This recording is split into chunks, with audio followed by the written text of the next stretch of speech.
Hello, everybody.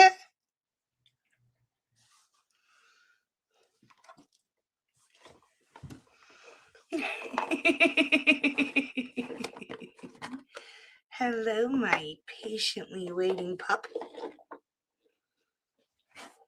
She's like, no, you serve me. Fine.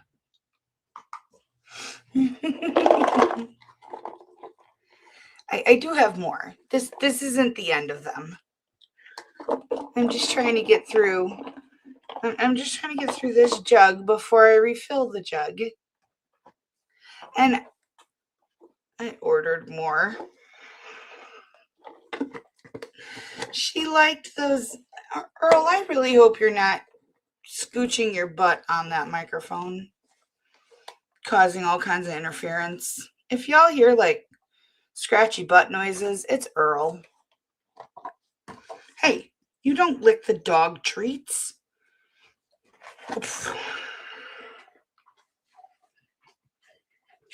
Ava agrees with me.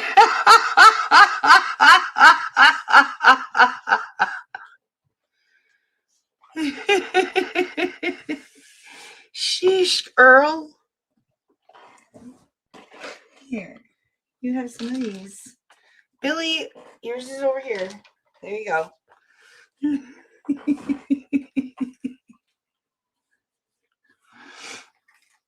Oh, Mortimer Duke.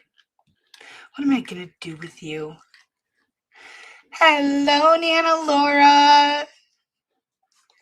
Hello, Buzzy Pug. Hello, Jerry Matthew Boyd.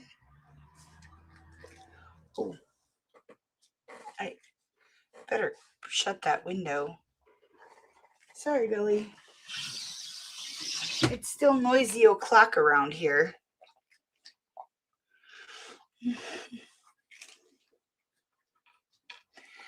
Hello, C-Rex.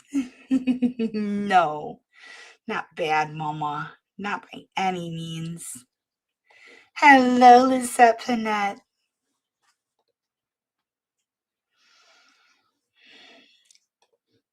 Happy Valentine's Day to you too, Nana Laura. Will you be my Valentine? Hello, Michelle Moreland.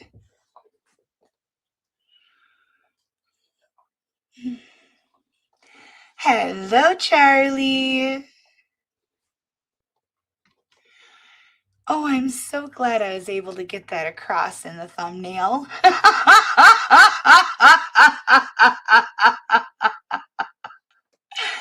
Hello, Eileen and Carlin. Have you tried sending a signal to your phone? I don't know whether you use iPhone or Android, but either one of them will allow you to send a notification to your phone that triggers the ringtone to go off. And it usually does it even if it's on silent mode. So give that a shot. I have to do that a lot. I'll set it down like on top of the microwave or, next to the stove, and I'll just wander off without it. And it's kind of my lifeline, so I have to keep it on me. That's why on my phone I have this handy dandy little strap. And it's usually connected like that, or I hang it from the arm of my walker. And yeah, it works pretty well unless I use it to check a recipe or something and set it down and forget.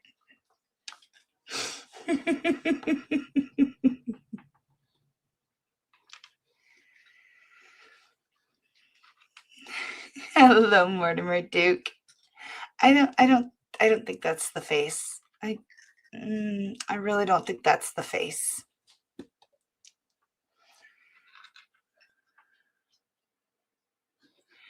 Hello, Donald Westerdale. Hello, Iron Mother, sweetie. They sure are. Tiny Kitten had a licky treat earlier. Tiny Kitten's in the box over there on the bookshelf. She's keeping the blankets and shirts and whatever else I've got stuffed in that box warm and thoroughly covered in cat fur. You know, what's a house without cat glitter everywhere?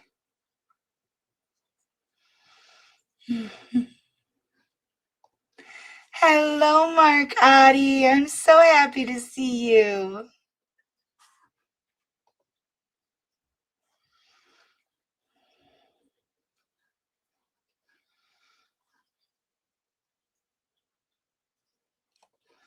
Oh no. I'm so sorry. That's got to be incredibly frustrating.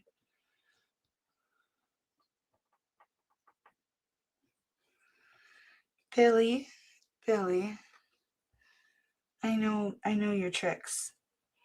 You've come to this side just to swat my dog. But I'm not gonna let you.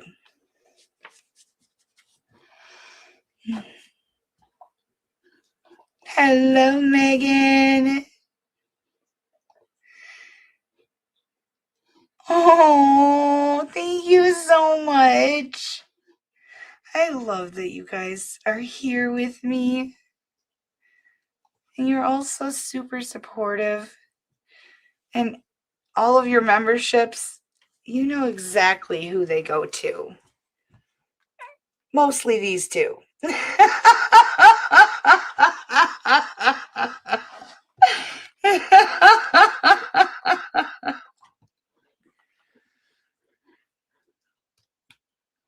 Hello, Linda Applegate, sweetie. Ava, please stop. Go lay down over on the couch. Go lay down. Go lay down. Well, that'll work.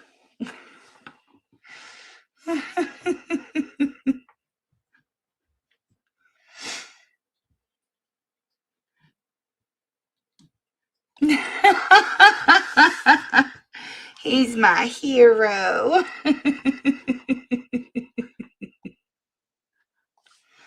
Oh, for crying in the mud. Come up. Come on. Hey. I was told to give you a kiss from Michelle Moreland. So that one's from her. That one's from me. She's like, more, mama, more. Kiss the snoot. Okay, fine, you spoiled brat.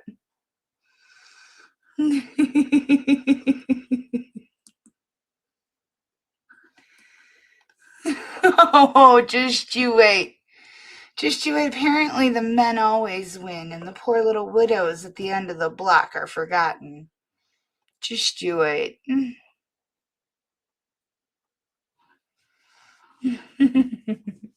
So, the thumbnail's sort of clickbaity.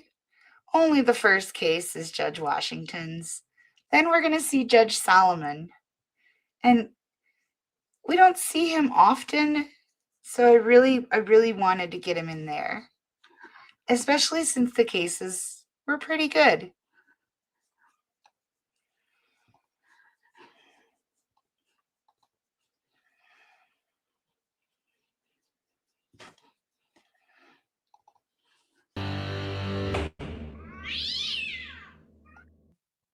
All right, the 14B District Court is now in session. My name is Elaine Washington, and I'm the judge that will be presiding over this session. The court will call the case of LVNV Funding LLC versus Carlos Harris and Carlos Harris versus LVNV Funding LLC. Good afternoon, Your Honor. Cezanne Varda, P65425 on behalf of the plaintiff. Oh, LVNV Funding. And this is Carlos Harris here as the defendant. Thank you. All right, we're here on a number of motions today, and I have a couple of other cases that are still in breakout rooms. I was trying to wait to give them a chance to come out to see if we could handle their short matters first. I suspect this one will not be short. So what I'm actually saying is that I'm asking that you give me some grace in this and that if we need to take a break so I can deal with those short matters, I will do that. But I just wanted you to be aware of that. Yes, ma'am. Yes, ma'am.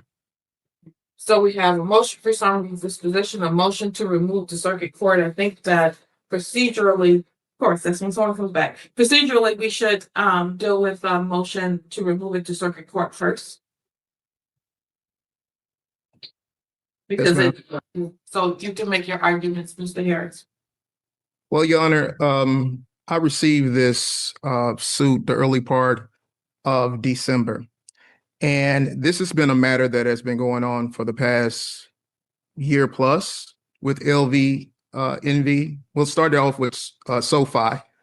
And I've been asking repeatedly for some documents that were never presented.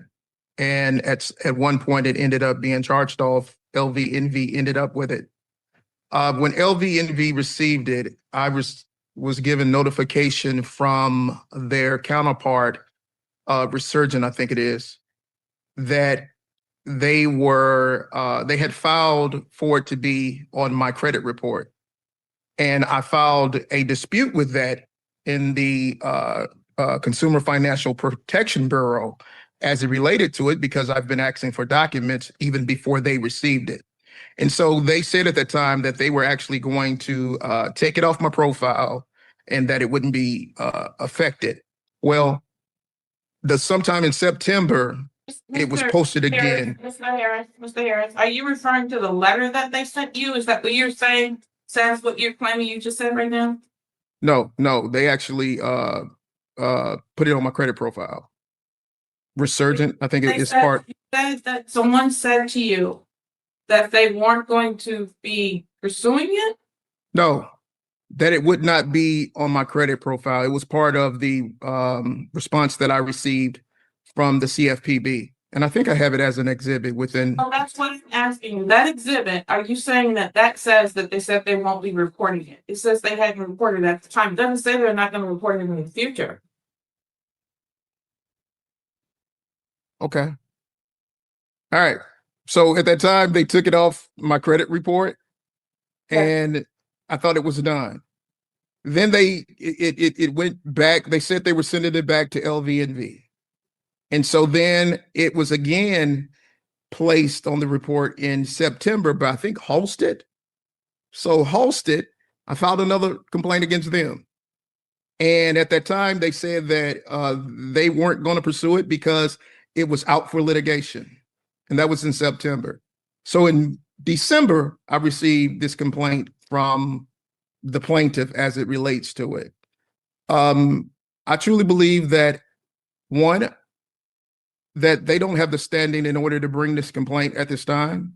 I've been asking for documents even before they receive this. And until they have proved that they actually have what I've requested, then I don't think that there's no way that we can proceed forth in light of me actually filing the counterclaim as well. And so I believe that I'm entitled to have this resolved in a court of competent jurisdiction.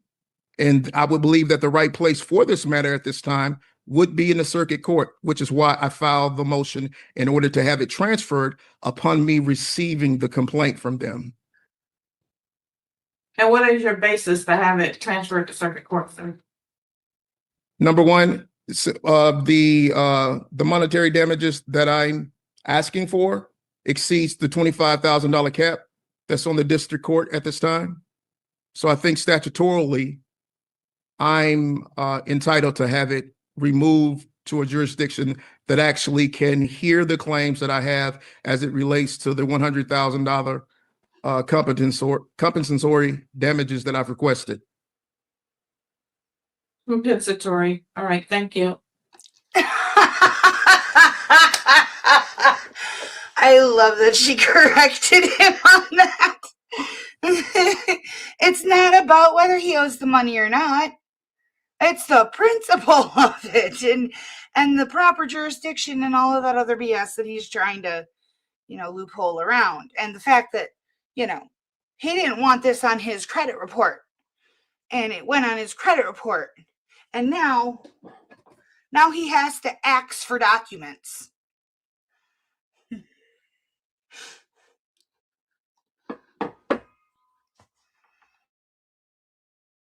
Thank you.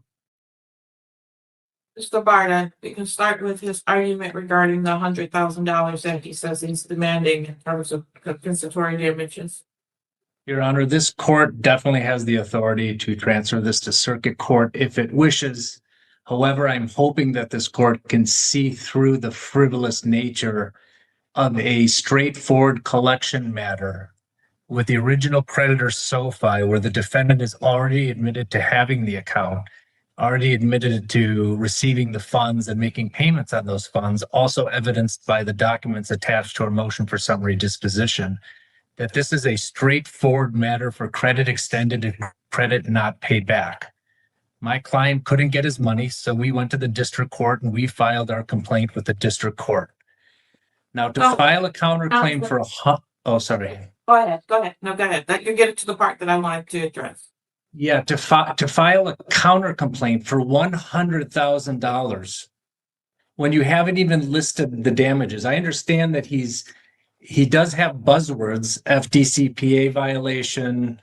I can go through his counter complaint and list them, but I don't know where are the damages? What did my client do wrong for Mr. Harris to have any damages, even 50 cents in damages?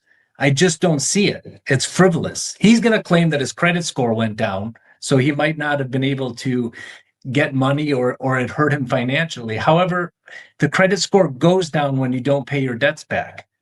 I just want to, he's filed 48 pages and he has filed 40, but he has never stated why he doesn't owe the original creditor. He wants it. And people in hell want ice water. What do you do? And he hasn't stated what is where he gets any amount of damages. He just files a counterclaim, throws a whole bunch of legalese and says, I'm owed $100,000.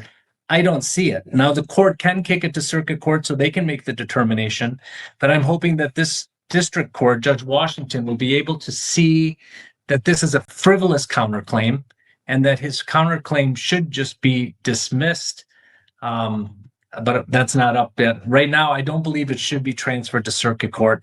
I believe it should stay with you for you to determine the other motions, and his remedy would then be to appeal to the circuit court. And if they believe they should hear it based on his motion, then they can grant his appeal and listen to the case. But I do believe this court can determine whether this counterclaim is valid or not valid.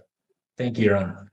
So he asserts in his first pleading that I don't have jurisdiction because he's asserting a claim above my jurisdictional limit. So basically, even if I agree with every piece of your argument, which I might,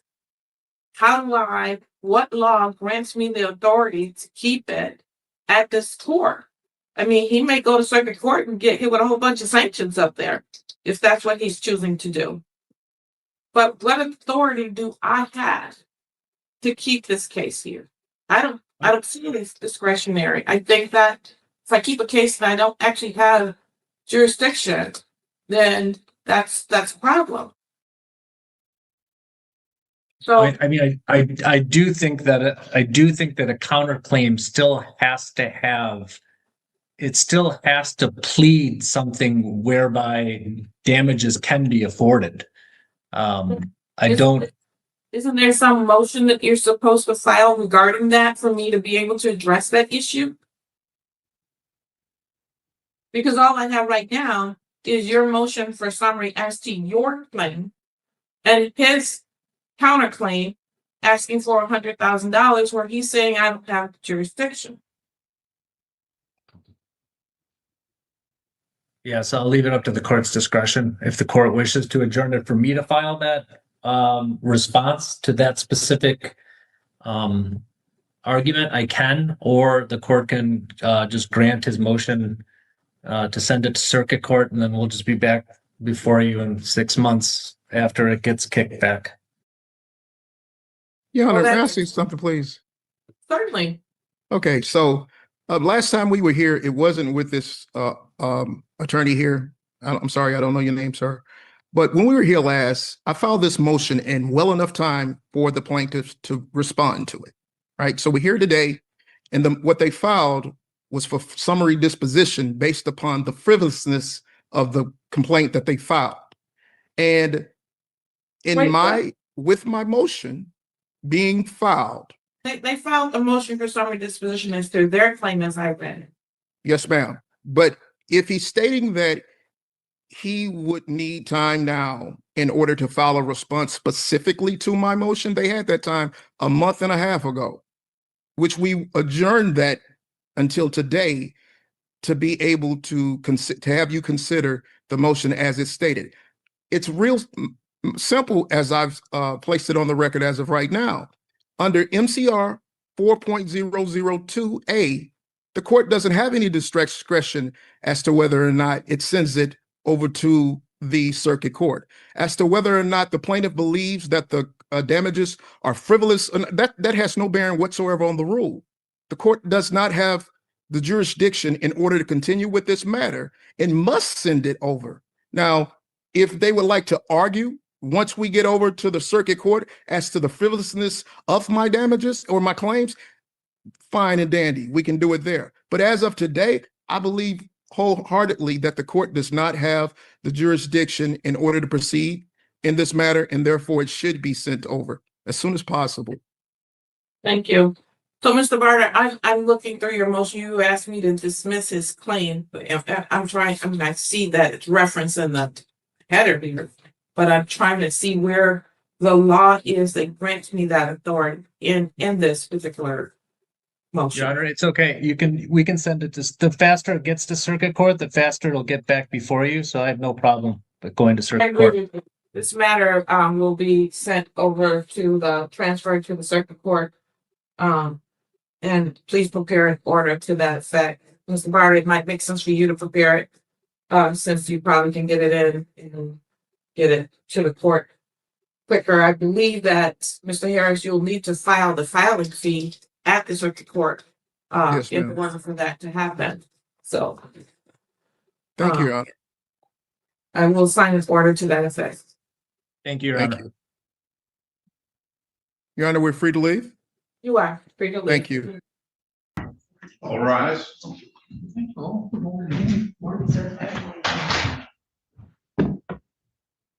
Nobody looks like James White here. No, I'm Kelly Diaz. I figured. You are Miss Thrush? I'm Carol Thrush. Okay. I'm currently. Please be seated. Go ahead. Yeah, you can. Thanks, sir. No James White here yet. Well, we don't know about Zoom, sir. There he is. Maybe they're just late. They're on Zoom. No, I got on Zoom. Hello, good morning. Hi. Mr. and Mrs. Snyder. Yeah. Let me pull that in. Let me admit everybody here to the minutes. I thought it was Jenny gone forever. How were the turkeys? Mr. White, are you there? I'm Judge Salamone. I need you to unmute. Can you hear me now, Your Honor? There you go, and I can see you also. Thank you. I've got State your name. I also have Ed Rothgerber and Diana Bartos, my spouse, here as well. Ed Burger, whatever, however it's pronounced. Oh my gosh. He looks like an old movie character and I love him. I can't place who he looks like, but oh my gosh, he's the cutest old man. There are witnesses that were mentioned in the evidence that I sent in. Yeah, and who is Mark Bandy? I'm sorry, Anybody sir? know Mark Bandy? Do anybody know a Mark Bandy? Mark Bandy had told me yesterday that he would be here as well. And I also have Charlie and Sarah Snyder should be there momentarily if they aren't already there. Let me get Mr. Bandy in. He's there, and I'm going to put him. You're gonna have to. Mr. Bandy, I'm Judge Salamone. Can you unmute, please? I got it 100% here. Good morning, Mr. Bandy. Could you tell me your name, please? Yes, it's Mark Bandy. And you're going to be a witness in this matter, is that correct? Yes. Okay, so I'm going to put you in the waiting room until it's your time to testify, okay? That way you're Okay. not influenced by what you hear in the courtroom. Thank you. Thank you. There we go. And the same, Mr. White, if you have a couple witnesses there, I'm going to ask them to leave the room so that their testimony is not influenced by what they hear, okay? Okay. You have to leave the room. We're witnesses. And We get to leave the room. I'll call you when it's necessary, if it's necessary. this is a matter of, so I have the first matter scheduled is the Kelly Darcy matter, correct? So are you Four all? witnesses, Charlie and Sarah Snyder.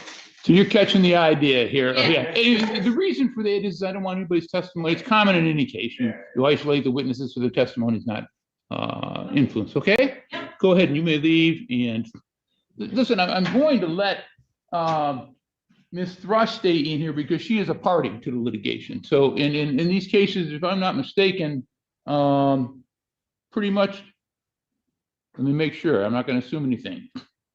Ms. Darcy, Ms. Thrush, your defenses are pretty much the same? Sound right?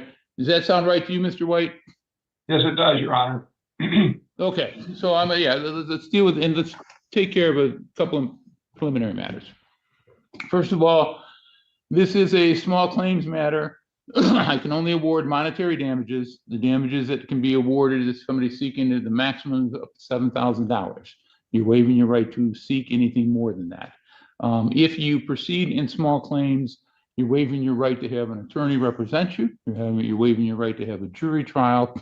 Also, because I am a retired judge here in this matter, a judge active now, I was retired from the city of Taylor, but active now, here, there is no appeal from my decision in this matter.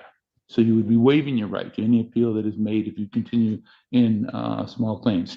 You each have the right to say, you know what, based on what you told me, I'd rather that this case be heard as in the regular court, in the regular docket, where I have a right to an attorney if I want. I have a right to appeal if I want. There's injunctive relief or perhaps some other relief I can seek if I desire. Mr. White, you understand what I told you? Yes, Your Honor. You still want to proceed in small claims? Yes, I do. Okay. And Ms. Darcy, what about you? Yes, Your Honor. Okay. Ms. Thrush? Yes, sir. Okay, so let's talk about, I've had everybody submitted a summary, so I thank you for that. And I tried to look at them. I'm going to talk to Mr. White first. And Mr. White, if you'd raise your right hand, you swear or affirm to tell the truth and nothing but the truth to help you God. I do. Thank you. So it appears that is it correct to say that all of you live in the same neighborhood subdivision? Is that the correct term to use? Yes, sir. And how many homeowners are there? Well, there are 10 lots and one owner owns 2 lots. So I guess he's a multiple owner. That would So be nine yes. people altogether. Nine 9 homeowners people altogether. Okay. Yes, sir. All right. And there is it a common road that's shared by everyone? Yes, the first approximately 100 yards or so is a common road. And then it becomes a road that's used by the residents who live along that stretch of the road. So the only part of the road that's commonly maintained is that initial road entry. That first 100 yards. That first 100 yards. That's my understanding. And that at some point in is your claim based then on in 2024 you decided to have that first 100 yards repaired? Is that correct? Correct. Yeah. That's what happened is that another resident, as a matter of fact, Mr. Rothgarber, who is here, came to me and said that the road needed to be repaired, and I agreed with him because it did have problems in terms of the margins of it falling apart, and said he was going to get bids and was already talking to the other residents about doing that. All right. So Ed Rothgarber was going to get bids. Is that right? I'm sorry, sir. Is it Ed Rothgarber who was going to get bids? Yes, Your Honor. And then what ended up happening is my spouse said that she would do it for him because he was facing some health issues that were impacting his ability to get those bids. She gets bids, and what happens then? After the bids were received, Molon, which was the company that was giving the winning bid, in our opinion, the one that was the best bid, said that they would probably not be able to get it done before winter and the onset of snow. And so they recommended we wait until the following spring. But if we did, they would go ahead and honor the bid they gave us in 2024 and give us the same price the next year. And how much was that price? It was $9,920. I'll get the exact number, Your Honor. Let me flip Okay, thank you. $9,122. And there should be a bid invoice in a bid in invoice in the packet I gave you. We'll take a look at for that. And so you want Milan to do it. What about the other 9 homeowners? Or the other 8 homeowners, I should say? What happened? Yeah, what happened was we contacted. The thing is that Your Honor, a lot of the people do not live in the neighborhood. They are occasional residents. For example, my next door neighbors typically only show up for 2 or 3 weeks a year. And so trying to get people together for a joint meeting is nearly impossible. And so what ends up happening is they're contacted either via email or phone calls. And and there's no formal homeowners association, anything like that? No, there is not. There's not been. I think, once again, Your Honor, I think that's a concession to the fact that very few people live here. And so getting everybody together is rather difficult. Did you contact all 9 people? And what happened? I did not, but I was told by Mr. Rothgarber that he had contacted everyone with the exception of Ms. Darcy and Ms. Ostheimer. And when I asked him about that, he said, well, in the past, when people are contacted, they always just say yes. But according to the agreement on the deed, as long as a majority of the homeowners agree, then all homeowners are obligated to pay their fair share. And I believe you can see that on. And is Mr. Rothgarber, he's here? He's going to testify? Yes, Your Honor. He's waiting outside. Okay. Did most of them agree then to, did most of the neighbors agree? Yes, they did. And either in person or by the fact that they went ahead and paid their fair share when the repair was completed. There's 9 homeowners. I'm sorry. Let me interrupt you real quick. There's 9 homeowners. Did 7 of them pay? Yes, Your Honor. And they paid for the amount in full. Is that correct? Including the shares of Ms. Darcy and Ms. Thrush? Yes, they paid for the 2 delinquent owners that didn't pay. Yes, sir. Okay. All right. And how much extra did you have to pay? It came out to roughly $220 per owner. So you yourself would have paid $220 extra because Ms. Darcy and Ms. Thrush did not pay. Sound right? That is correct, Your Honor. And all the other owners paid me as well. They actually did, because we wanted to make sure they got credit, they paid Molon straight up. But they did it because I told them that I was going to file a claim to get their money back from the 2 defendants who refused to pay. Do you have anything from the other 7 or the other 6 homeowners saying that you can represent them today, that they've assigned you their claim, anything like of that nature? I don't think I have anything like that, Your Honor, but I do have their responses thanking me for agreeing to do that for them. Those emails. And you have that in writing? Yeah, in those emails that I sent to the court, it basically has an email trail showing that they've all said, yes, I want to go ahead and pursue this. I appreciate you doing that. Okay. So they were aware that I was representing their interests, if that makes sense. So basically you're doing HOA type things without an HOA. I mean, I think I would prefer to live in a community where everyone just worked together for community projects and things like that without a formal HOA. But this case makes you question if it should or not. Yeah, the problem is I'm going to leave that on hold for a minute. So that's one issue. Can you represent everybody? Can you make the claim for everybody? Is one issue. If you win, we're not saying you won yet, and you're solely relying on the. I'm going to look at it. It's paragraph 11 of the Declaration of Restrictions. Is that it? Yeah, it's restated in the 2012. In the 2012, yeah, paragraph 11, yes, and then it was restated in 2012, and Mrs. Darcy actually signed that document. Let me see.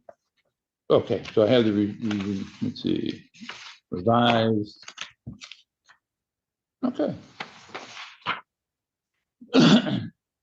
That seems pretty cut and dry in terms of what your claim is. That's it, basically? Is there anything else you wanted to add that's your claim?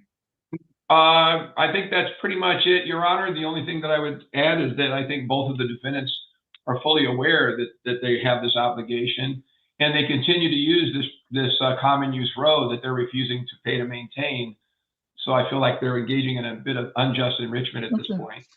And let me ask. it shows. Well, let me ask Miss Darcy. Come on up, please. You're here in the courtroom, and I'm going to ask. I'm hoping you can see Miss Darcy. She's here.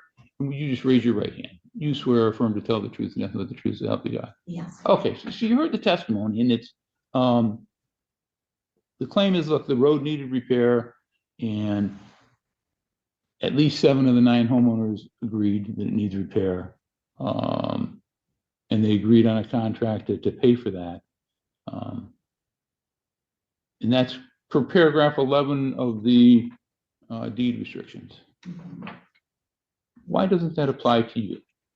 Because it has nothing to do with the money, Your Honor, and I've been a homeowner there for 25 years since my husband died, and I've always paid and been a good neighbor. However, this is about the due process. I was not given a vote. I've never met this man before. He's never introduced me. All of a sudden I get a bill.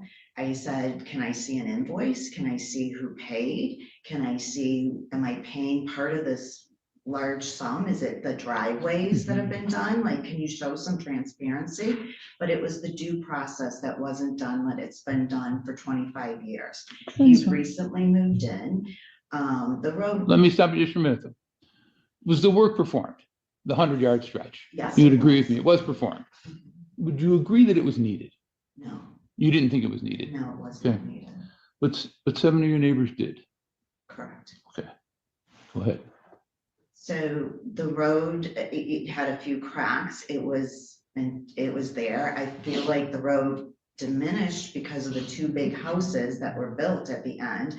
The big 18-wheeler trucks came down and built these big homes, and then it cracked, you know, and then I knew that was coming, but it's still like, you know, fire engine trucks, ambulances. It was not in dire despair.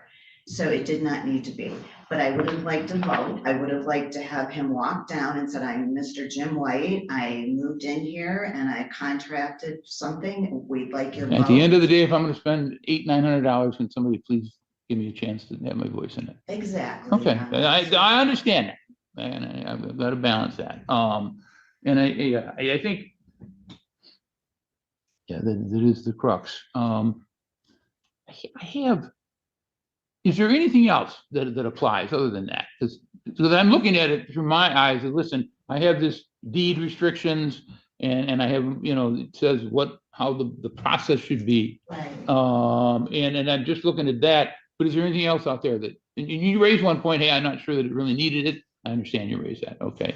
Anything else you would add at this point? No, I'm just concerned about, you know, I don't want to get a bill, you know, down the road where I don't get a vote, I don't get a say, and here's a $20,000 bill. I mean, what's next? I just want the process, him to realize moving into the neighborhood, all homeowners deserve a vote, all, and that was not done. Mr. White, you would agree with that? All homeowners deserve notice? Do you agree with Well, it? and that's interesting that you would ask the question, Your Honor. What it comes down to is that Ms. Darcy says that I'm not coming down to see her, but I never know when she's going to be here. She's not in the neighborhood at all by any predictable schedule, and she I certainly think the doesn't. question is, did anybody else notify her of this happening? She says no. Yeah, we notified her during the process. We did not notify her ahead of time. Remember when he said that some of the residents use it only for vacation home property? If you have no way to contact them and the project has to move forward, what do you do? Because we already had seven homeowners. What does that mean by you notified her during the process? Like I said, that when I was talking to Ed Rothgarber, my understanding was that it was basically an informal discussion that took place. He has told me that since he's been here, and he's been here since before the subdivision was created, there was never any formal meeting. And so once I realized that there were 7 owners who said that they were going to pay and wanted it done, then trying to track down Miss Darcy to have that conversation seemed unnecessary. Okay. All right. And anything else you want to add? Because I understand your position. Yeah, And he got my email through Xcal Excavating. you were known, let me ask you this, now that you're bringing this up. So you agree you received notice after the contract was signed?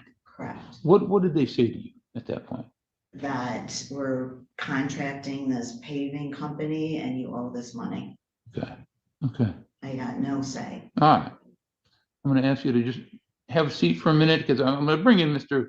Rothgarber in a second, and you can certainly ask. Let me ask you this. Did you have a question for Mr. I should offer you this while you're here. You have a question for Mr. White at all? No. Okay. All right. Thank you. I'm going to bring up, is it Ms. Thrush? Yes. Thank you. Would you come on up, please? We might as well, for the reason that it sounds like this is the same exact claim. Would you raise your right hand? Yes, sir. Do you swear or affirm to tell the truth and nothing but the truth to help you God? Absolutely. Okay. Yes. And your name is? Carol Thrush. So you've got to listen to the testimony. You're a party to these proceedings. And anything different from what Ms. Darcy said? I think I would just like to emphasize Go ahead. that our deed clearly defines that a majority of people make a determination. That, in my opinion, is the same thing we all do as Americans every day. We vote on something. I know I was never asked to vote. The first communication I ever received from Mr. White was a request for me to send money to a contractor. I then followed that up with the legally responsible request for what records of authorization occurred. We have been denied any information whatsoever regarding the process. And sir, there's one other thing I'd like to add, and I want to be very careful about adding this, but the legal information that has already been offered to you has inaccuracies that seemingly no one wants to acknowledge, and yet they're facts that we have to deal with. Ed Rothgarber is a wonderful citizen in our community. His wife is wonderful as well. However, sir, they do not live in our subdivision. They're not part of the 9? No, sir, there are not 9. There are only 8. And this starts. Hold on, I want to ask, Mr. White, does that sound right? Mr. Rothgarber is not one of the homeowners? The 10 lots are owned by 9 people. She's correct, Your Honor. Ed Rothgarber has lived there. Said, sir. She says they're owned by 8 people, not 9. There are only 9 lots, sir. We did provide a map. Yeah, I'm going to say, I saw a map in here. I'm going to look.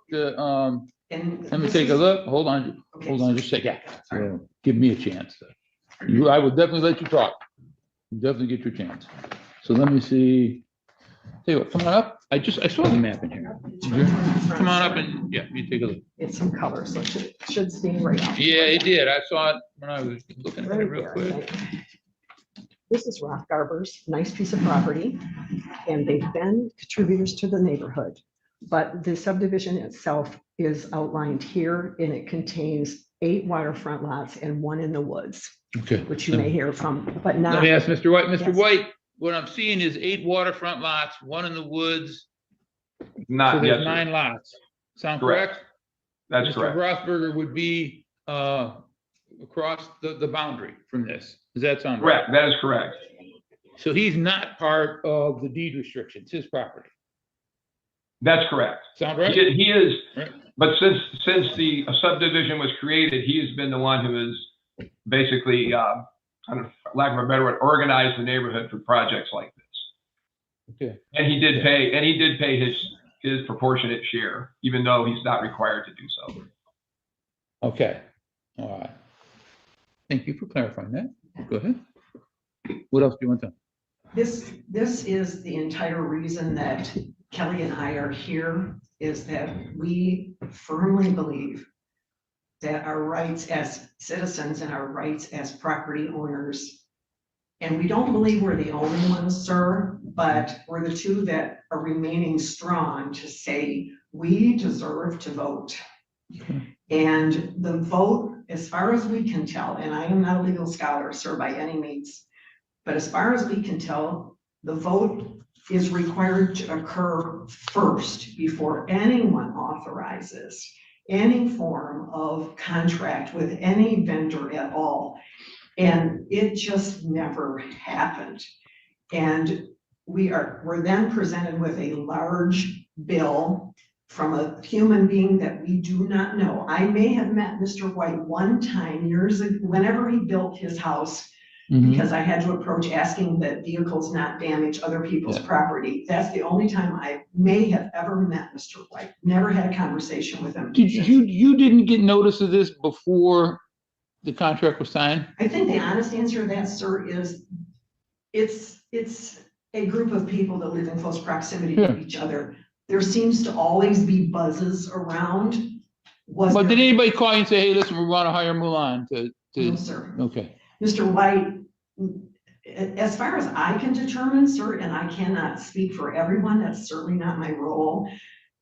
I see no information that says that Mr. White ever did anything. I think that what happened was Mr. and Mrs. Rothgarber has had these idealistic ideas about what needs to happen, but that no one in the subdivision took any legal correct moves to allow any of us to authorize this project. Well, I think I have 7 people who have, I'm sorry, 7 out of 10 there's 9 homeowners.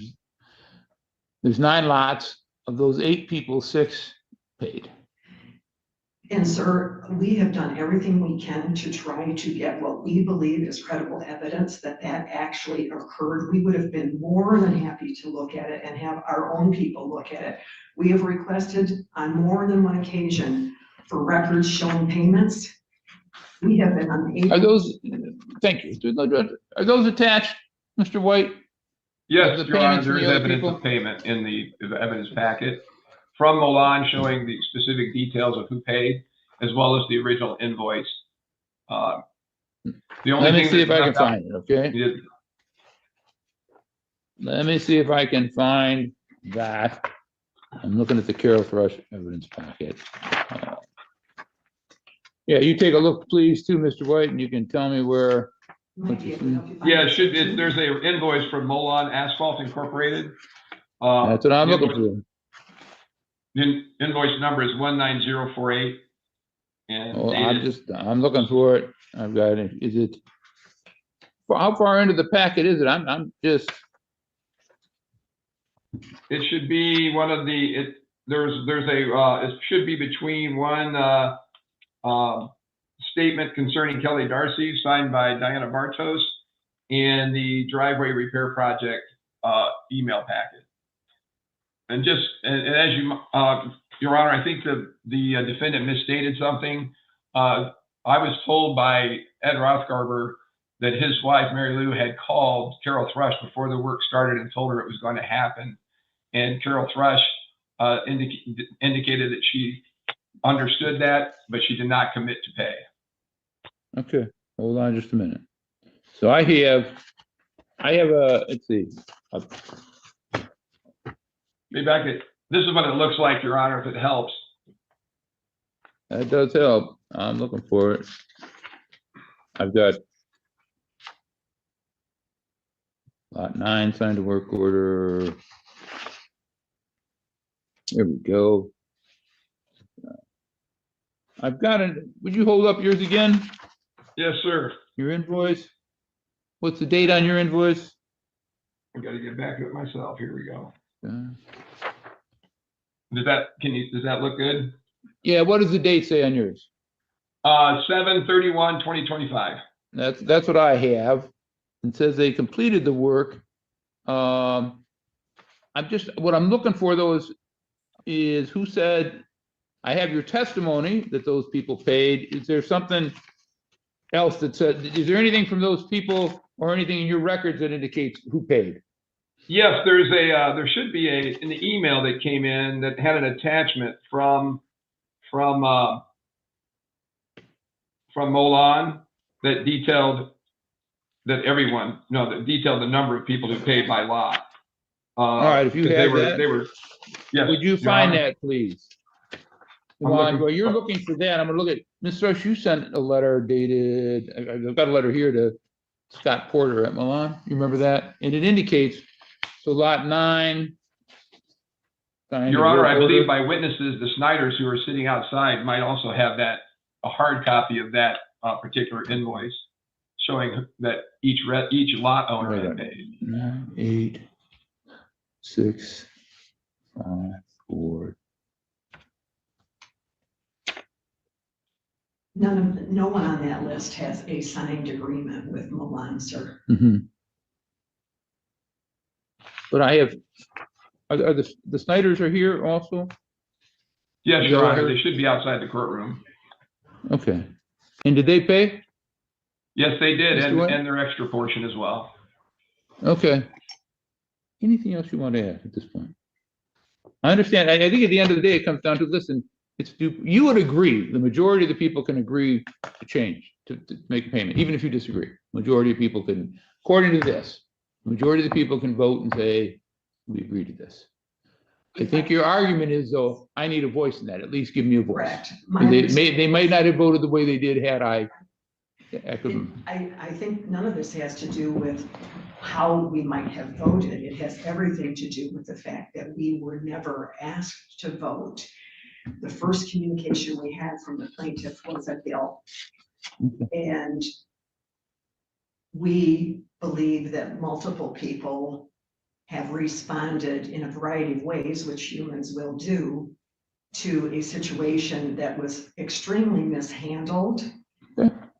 And that because people paid, it does not form legal consent.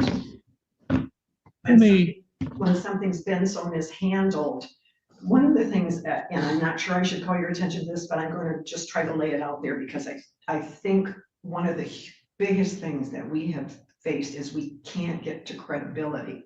We can't get anyone to say, last I checked, the only two legitimate pieces of evidence we had of payment were 2 canceled checks. We've seen nothing else. Okay. All right. Let me get Mr. Rothberger in here. I want to see what he has to say. Okay. Sure. Please do. Please do. Let's get Mr. Rothgarber on the screen. Yes, Your Honor. I'll be right back. I'll get him. He's in the other room. Thank you. Okay. Ed, the judge wants to talk to you. By the way, I'm Judge Solomon. We haven't had a chance to speak. Nice to meet you. Okay. Your Honor, Mr. Rothgarber is a little hard of hearing, and my speaker isn't the best. So we'll all be patient then. Well, no, okay. We'll all be patient. You get to stay because you're a party. Should I leave the room, Your Honor? No, you can stay. You are a party to the case. Okay. And pull up because he can hear it better. Where do you want me to sit? Sit right here, so that way he can see you and you can hear that. Okay. Mr. Rothgarber. Yes, Mr. Rothgarber, will you state your name, please? I'm having trouble with my hearing aids. You can state your name. My name is Edward Rothgarber. Would you raise your right hand? Raise your right hand. Do you swear or affirm to tell the truth and nothing but the truth, so help you God? I do. Mr. Garthwaite, it is, you live in a lot near the 9 homeowners in question here, correct? He asked you if you live in the lot next to the Arrowhead Shores subdivision. Yes, I do. Did you ever contact Miss Darcy about the Mulan contract?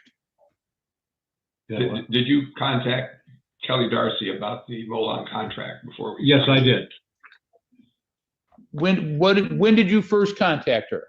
It was in May sometime. Was it I can't remember the before exact date. Was it before you contracted with Mulan? Is it before you contracted with Mulan? Yes. Yes. What did you talk to her about? That the road needed maintenance. It needed repair. Otherwise, we would have to replace the road, which would be very expensive. Okay. Did you tell her you had a price or an estimate from Mulan? Say it again. Did you tell her that you had an estimate from Mulan? No, I didn't know, because we didn't have one at the time. When did you ask her to vote on the matter? When did you ask her to vote on the matter? No, I didn't. Why not? But she's why did you not ask her to vote? Because I thought she would agree. Okay. For the expense at the time. Did you ever contact Miss Thrush about this? Contact Miss Thrush. My wife talked to Miss Thrush about the maintenance of the road. My wife isn't able to make it today. Okay. So Let me ask you this. Did your wife ask her to vote on the matter? Did your wife ask her to vote on the matter? No, not that I know of. Okay. Do you have email addresses for all the 9 lot owners or 8 lot owners? Do you have the email addresses for all the lot owners? No. Mr. White, what about you? Do you have email addresses? Yes, Your Honor, I have, over time, I've gotten all of those email addresses. I didn't have them before this project. Mr. Darcy, is there any question you want to ask? Mr. Rush, any question you want to ask, Mr.? No, sir. Okay, all right. Thank you. And Mr. White, do you have any questions for Mr. Garthberg? Rothgarber. I keep mispronouncing it. Sorry about that. I mean, just out of curiosity, have you ever voted as a subdivision on common repairs in these lots of the road?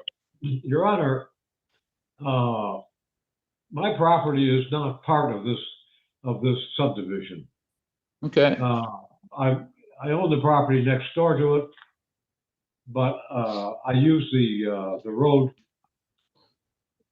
So I always participate in the maintenance and so on of the road. Okay. And did in the past, do you contact all the property owners before you make a decision? In the past, did you contact all the property owners before doing work on the road? In the past, I contacted most of them, yes. Okay. Did you ever have a formal vote? Did you ever have a formal vote? No, I never had a formal vote, no. But you would know whether they agreed or disagreed. Is that fair? But you would know whether the majority agreed or disagreed. Absolutely. Okay, thank you. Let me ask the Snyders to come in, please. They're out in the hallway. Yeah, Carol there or anybody? Yeah, Carol. Darcy, you're off camera.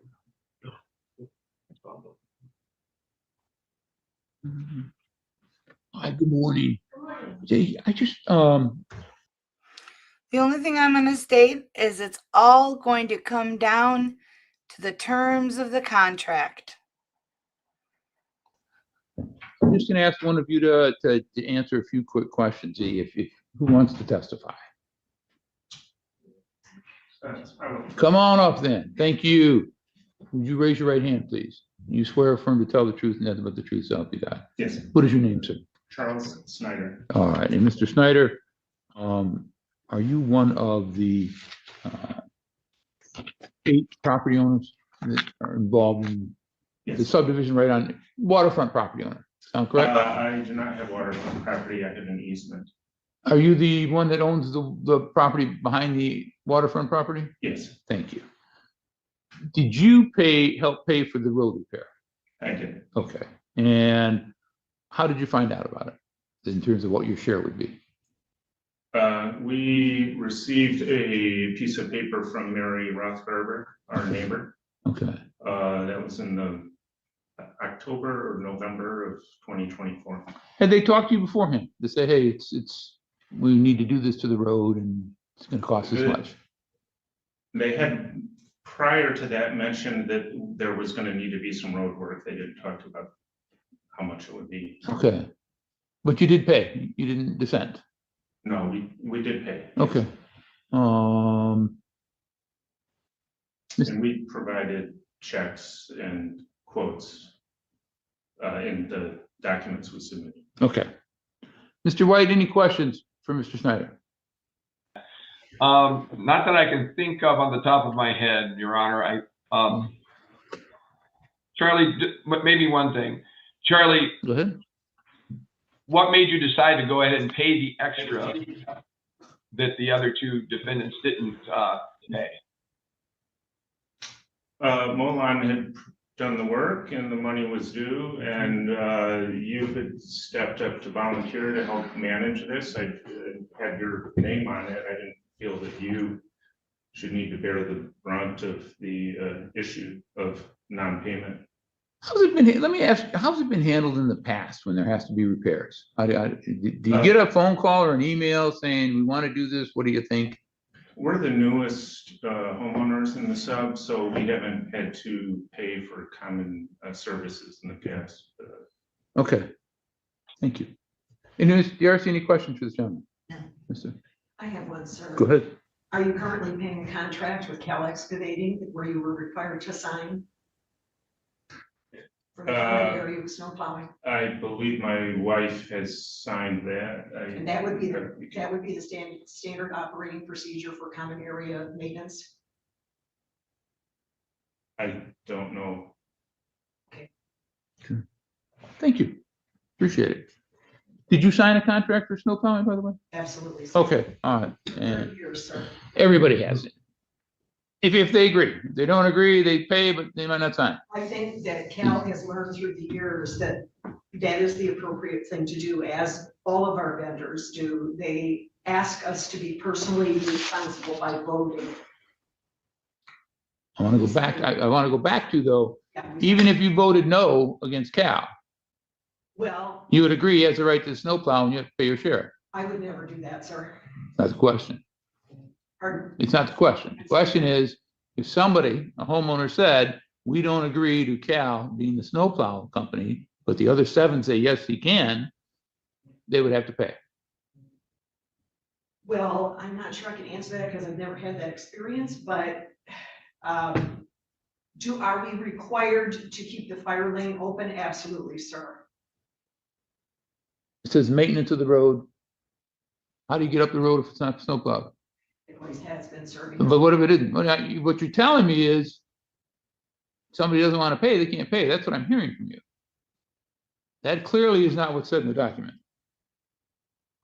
You might want to rephrase the question for me because I'm trying to give you an honest answer, but My understanding is there have been times when people have not paid, but it's not the right thing to do when it comes to making sure that emergency vehicles can get into, take care of properties if emergencies. So you think it has to be an emergency before this language applies? I don't know, sir. Okay, all right, I don't know. all right. Mr. White, anything else you want to add? Well, that's it. Yes, Your Honor. I would just say that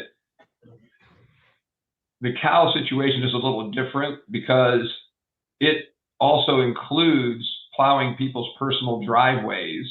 So, for example, I pay for Cal to plow the common road, but I clear my own driveway, whereas a lot of the residents have Cal do their own driveway as well as the common road, which is why Cal has separate contracts with each of the residents. For example, Mr. Bandy, they're plowing his driveway every time they come into the neighborhood, whereas they do not plow mine. So it's not quite an apples to apples comparison. Okay. This, Darcy, anything else you want to add? Okay. Okay. Mr. Thrush, anything else you want to add? Thank you all. Thank you for coming in. Yeah, so this is there any need for any other witnesses? I mean, it sounds to me like we have everything. I know Mr. Bandy's here. Is there anything he was going to add, Mr. White, that adds to this? The only other things that the witnesses that were here were going to testify to was the fact that they had been accused by at least one of the defendants of trying to enrich themselves at the expense of the neighborhood by putting repairs and maintenance of their own driveways into this bill, which that's the reason they were here, is to refute that. But I guess we aren't going to talk about that one yet since it wasn't brought up. But the other thing is that my wife is going to testify to the fact that she personally talked to Ms. Darcy, and Ms. Darcy told my wife she didn't care if the road washed away, she wasn't going to pay. So to me, that indicates a state of mind that has nothing to do with meeting their obligation and everything to do with being, frankly, somewhat spiteful to their neighbors. Is your wife going to testify that she talked to Ms. Darcy before the contract was made? She's going to testify to the fact that she had notified Ms. Darcy as the work was being completed, or that it was already in process. Because so it was already, she didn't offer Ms. Darcy the opportunity to dissent prior to the contract being signed. No, Your Honor, to be very frank, there was never any process to vote previously in the neighborhood. Work was just done as kind of an ad hoc basis because of the issue of not being able to get in touch with people in any way, shape, or form. For example, Ms. Darcy said earlier that I could have walked down to her house anytime, but 99% of the time there would be nobody there if I did that. And she doesn't communicate. But you didn't try. Right. I want to make it clear, you didn't try in this case, did you? Oh, I did. Oh, I tried to get a hold of Ms. Darcy through Ed Rothgarber. I initially thought that everybody would agree because that's what had happened in the past. What I did when I found out that there were some recalcitrants is I did try to reach out and get their emails and come down and see them. But it didn't happen until after the work was started in Ms. Darcy's case. But the majority of the homeowners had already agreed to get it done. So to a certain extent, I kind of thought it was moot. Okay. Who else is out in the hallway? Is there another set of witnesses out in the hallway? No, that's it? Okay. I'm just going to bring Mr. Bandy for a minute. Mr. Bandy, good morning to you. Would you raise your right hand, please? Do you swear or affirm to tell the truth and nothing but the truth to help you God? Yes. And what is your name? I'm sorry, could you repeat that? Sure. Could you state your name, please? Mark Bandy. Mr. Bandy, are you one of the homeowners here? There's like 8 lots? Yes. Okay. I'm the owner of lot 3. The address is 1668. Thank you. And did you help pay a share for the Milan asphalt work that was done? Is that correct? Yes. How did you find out? Were you contacted prior to the work beginning to say, hey, do you agree with this? We're going to make this contract. Yes, I was at the house. It was late fall it was late fall of 2024. And Ed Rothgarber came over to my house and we talked about the maintenance and repairs needed on the road. And I gave him a verbal. I said, you know, Ed, thank you very much for looking into this and obtaining bids, and I will definitely pay my share. And at some point, that responsibility was then handed off to Jim White, and then I worked with Jim on that. And then the repairs, you know, as you know, were performed in the summer of 2025. Okay. And you felt that they had to be done, is that correct? Yes, yes. Okay. Mr. White, any other questions for Mr. Bandy? Mr. White, you're No, muted. Your Honor. Any Sorry questions? about that. Okay. Mr. Darcy, any questions for Mr. Bandy? No, Your Honor. Ms. Thrush? No, sir. Okay, thank you. I thank you all for all the evidence you've presented. You just give me, I need some time to review this, okay? So I'm going to step outside. All right. And thank you. This is. All right. Oh, please be seated. Very polite, thank you. Let me, I want to make sure I have a couple of facts clear before I go further. Mr. Bandy, you would have agreed that Mr. I'm going to phrase it. Did you agree that Mr. White can bring this case, and that if he wins, you should get your proportionate share of the proceeds? Does that sound Yes. correct? Yes. Mr. Snyder, same with you? Yes. Okay. Mr. White, how much are you saying each of these ladies owe? I'm saying they owe 900. Hold on a second. It's 10% of that Molon bill. Each of them owe 10% of it. $912? That's correct. And 20 cents. Is that what Plus, you I paid? asked for court costs. I understand court costs. Number one, I want to thank everybody for taking the time and to bring this, and I think I understand why the defendants have challenged the assessment in this matter. And I thank you all for taking the time to put together the evidence for the court. Much appreciated. And for being here, taking that time. I find that everybody pretty much agrees on the facts, that there was an assessment given to the lot owners so that Milan could fix the road, and that's permitted by the deed restrictions, that there is an obligation to maintain the road and the cost be shared. The testimony has demonstrated that neither Ms. Darcy nor Ms. Thrush had known ahead of time what their share would be, nor were they given an opportunity to indicate we don't agree with this, and here's the reasons why.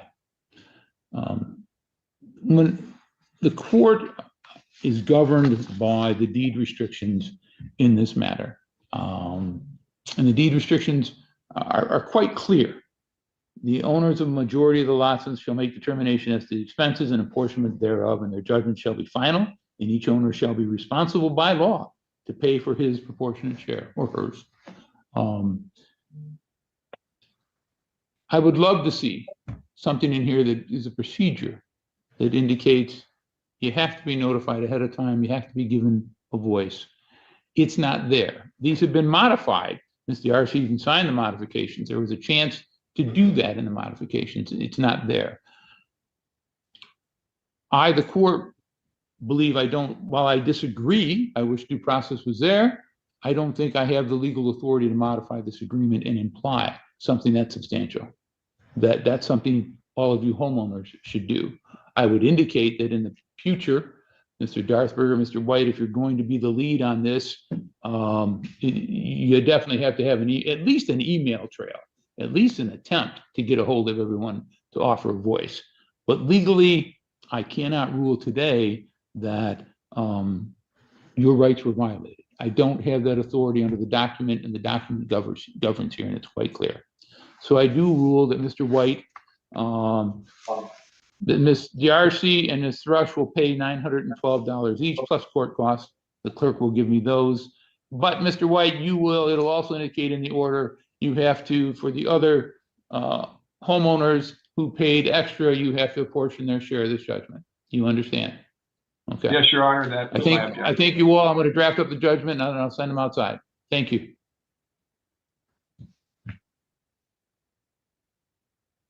We're all Your set. Honor? If you want a copy of the judgment, you can wait outside. I'll send it out there real soon. Okay. Yeah. Take care of the 9:30 in 1 minute. Let me draft this up. Thank you. All right.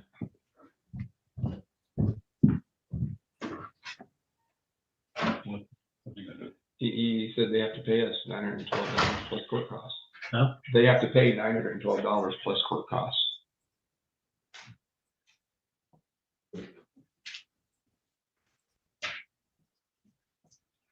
Oh, go ahead. You're fine. Thank you. Okay, thanks for being here. Will be the right place to wait for. Right out in the lobby. Yeah, I'm calling the clerk right now to get the information I need so that I can. So Your Honor, there's nothing in the deed that you didn't. They have a process for voting. Yeah, process for voting. Talk to an attorney about that in case you do need to. And I just feel that I'm bound by that. I don't think I have the right by law to change it. Because he got all our information, like when he wanted his money now. I understand. I understand your concern. That guy's always won. The little at the end of the lane, he's just gonna bully me or to this. So, oh my gosh, it took so much for me to keep my mouth shut through that. But I'm gonna pause it right now and I'm gonna give my 2 cents. I know, Jerry, Jim, you guys have been very vocal about your opinion about the fact that these 2 women didn't get a say, they didn't get a vote in it, but in a way they did still, because when the contract for this subdivision was created and when it was renewed, it wasn't stated that there would be a collective meeting with a voting process. It was stated that as long as a majority rules it unnecessary maintenance for the common use area, then the work would be performed.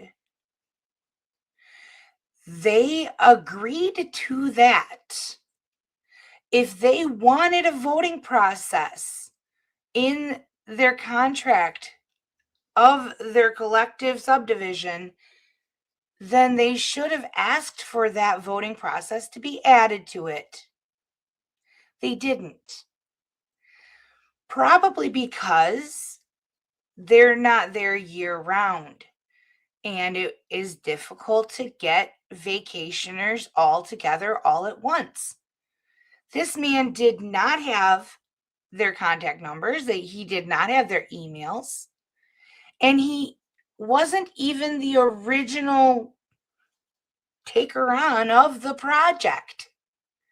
The project was started by, I'm just going to call him Mr. Wahlberg.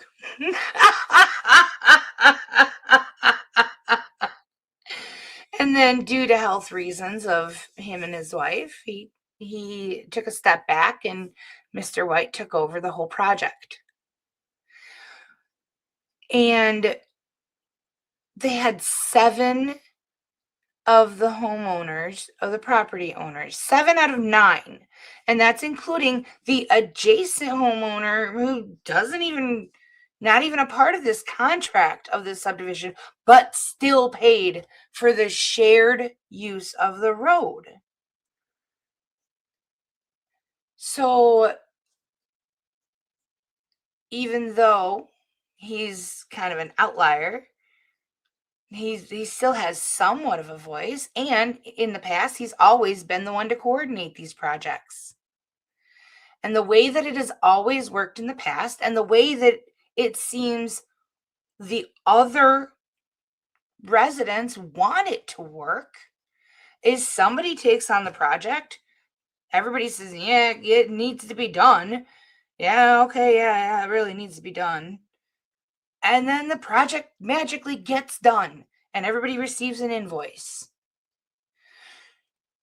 This wasn't this guy, this Jim White guy, having his own driveway redone in the process of having this road repaved. No. He took on this project as a favor to all of the residents. And it was expected that he would be paid back. It was in his name. His credit was put on the line for this road to get done. And everybody else, 7 other residents, recognized that because that's how it's always been done. But these 2 stated, oh, it wasn't that bad. I don't think it needed to be done. Or, well, it only got bad because new houses were built. Why should I pay? Because semi trucks had to drive to build new houses.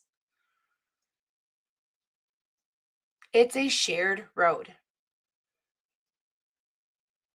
And the contract says what the contract says. So if they want an HOA voting process, then the next time that contract comes up for renewal, they need to advocate for that to be added. Otherwise, it is majority. And once you have the majority of the votes, then, yeah, the remaining votes are kind of moot.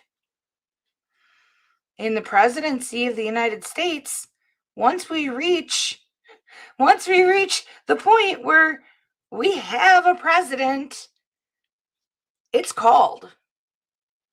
And the other votes still all come in and, they're taken into account, but we have that map put up every voting year. What is it? Race to 237, I think it is. And once that's reached, it's called. And that's what happened here. Majority was reached. They did have their say. Their say just didn't switch the vote.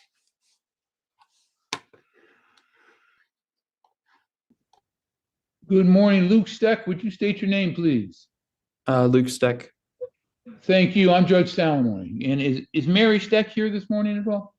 No. Okay. Any particular reason? Is she working or what's it? My father, Jeremy Steck, is here. Who is Mary related to? My you? mother. And how is she related? Oh, okay. And okay.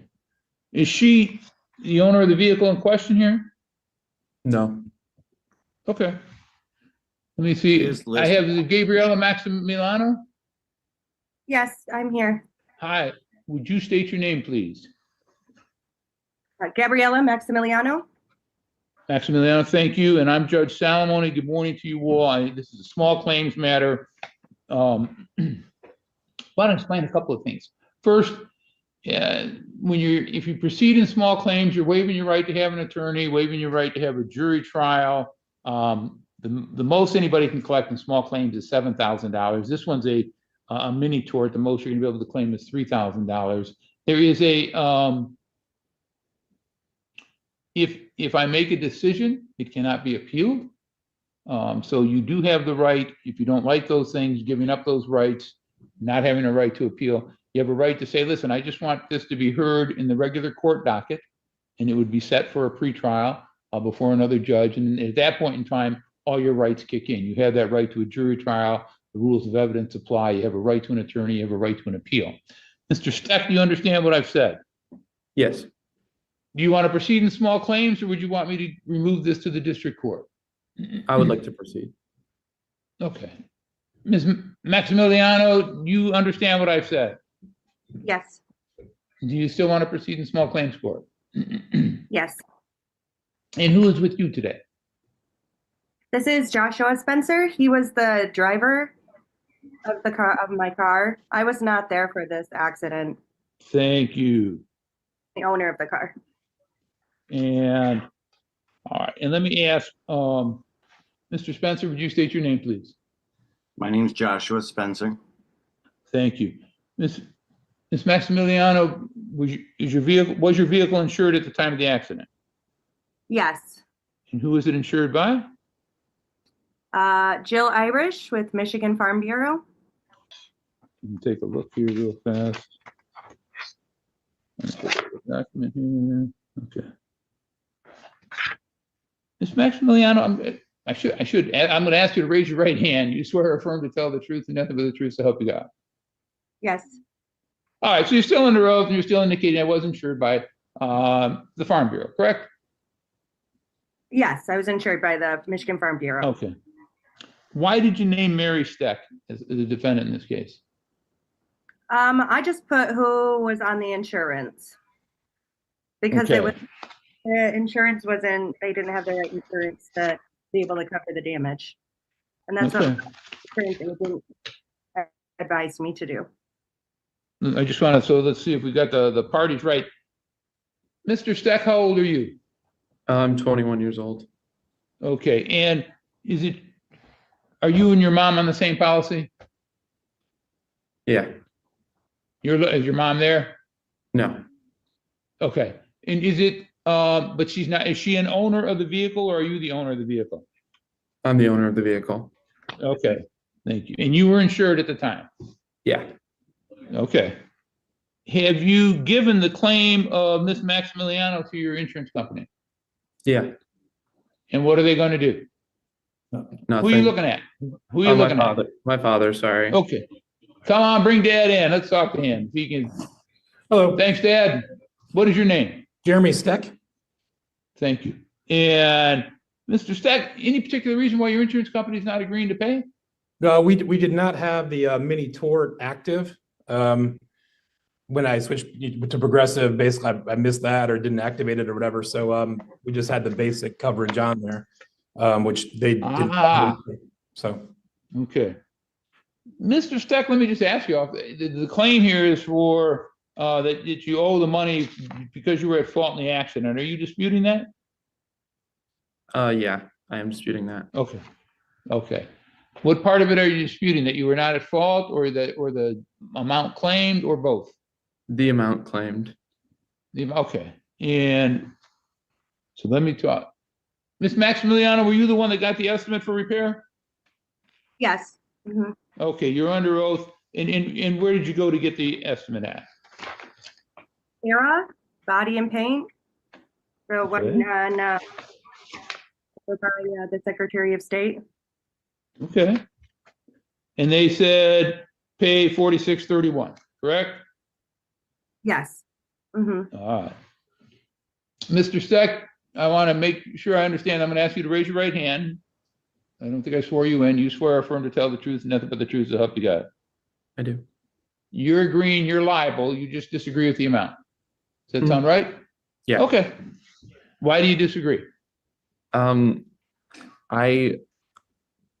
It was an extremely light tap, and I don't think I did $4,600 worth of damages. And last time in the mediation meeting, we learned that there was a previous accident in the car that may have done more damages that couldn't be pinned on me. So I'm disputing it. Okay. Okay. So it's a good question. Then Ms. Maximiliano, previous accident with this car? Yeah, to the side of my car, not the back. Not the back bumper. Does this estimate include repairing that side? No, this includes just what the damages were from this accident. Let me take a look here. Mr. Steck, have you seen the estimate, the itemization? Yeah. Okay. I've got, it includes, hold on. Let me take a look at something first. Ms. Maximiliano, I have a photo attached to the complaint, partial license plate, and I'm going to hold it up. I don't know if you can see it or not. Is that the picture of the damage from the accident? Yeah, I included one from the time of the accident, and then I took another one when it was here, like when it came home. Let me see if I can find that. Yeah. Man, Your Honor. Hold on just a sec. So I have one I have a photo that shows the full rear end. It says keep Austin weird, has a one for crab claws, the two. Is that? Jeremy's vehicle, or Luke's vehicle, I'm sorry. Thank you, okay. Mhm. Your vehicle is one where the license plate's 0773? I believe so, yes. Okay, and I just have I'm showing a picture, from what I can tell, it looks like there's scratches on it, on the rear end. Yeah, there's some gouges and the bumper cover got pushed forward. Okay. With that in mind, do you have a copy of the Sarah body and paint estimate with you? Mhm. Okay. Yes. If you look to the first page, it talks about fixing the rear door and all the work done for that and the quarter panel. Yeah, I'm not a car person, so I don't really know exactly what it's saying to me. So, And go ahead, sir. What is your name again, sir? my name's Joshua Spencer. The way I Mr. understand, Spencer, raise your right hand, please. I want to make sure I swear you in. You swear or affirm to tell the truth, nothing but the truth, to help you God. yes, I do. Okay, thank you. What did you want to tell me?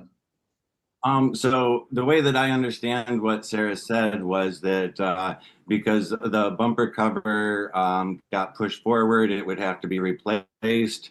It's a paint match to the rest of the vehicle. So there would be paint work where the paint would have to be blended into those other body panels.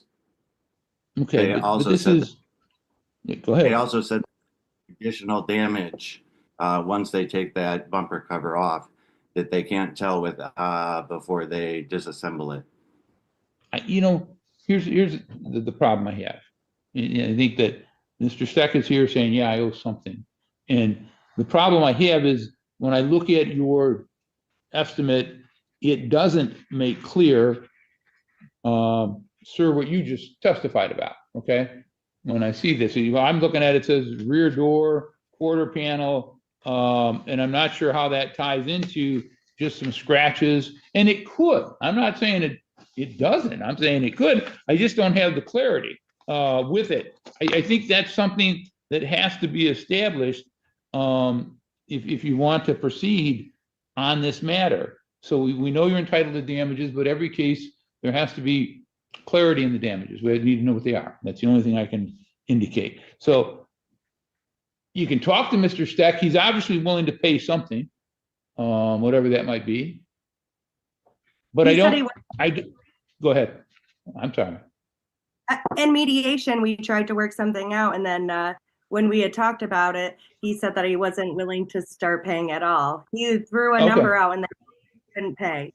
I offered a number and I held to That's that okay, and that's number. where I understand. If you two couldn't agree, you can't agree. But I can't grant a judgment to you today when I don't understand the estimate. When I am no carologist, but I have never heard of this blending paint theory, with the exception of if someone has like a specialty coat paint, like chameleon or something like that, then you just have to paint the whole dang car. But the idea that someone bumps your bumper and they have to completely paint the bumper and the rear quarter panels and the rear doors doesn't make sense to me. In order to blend it, that seems like an awful lot of blending. But I know that there's been damage to let me take that back.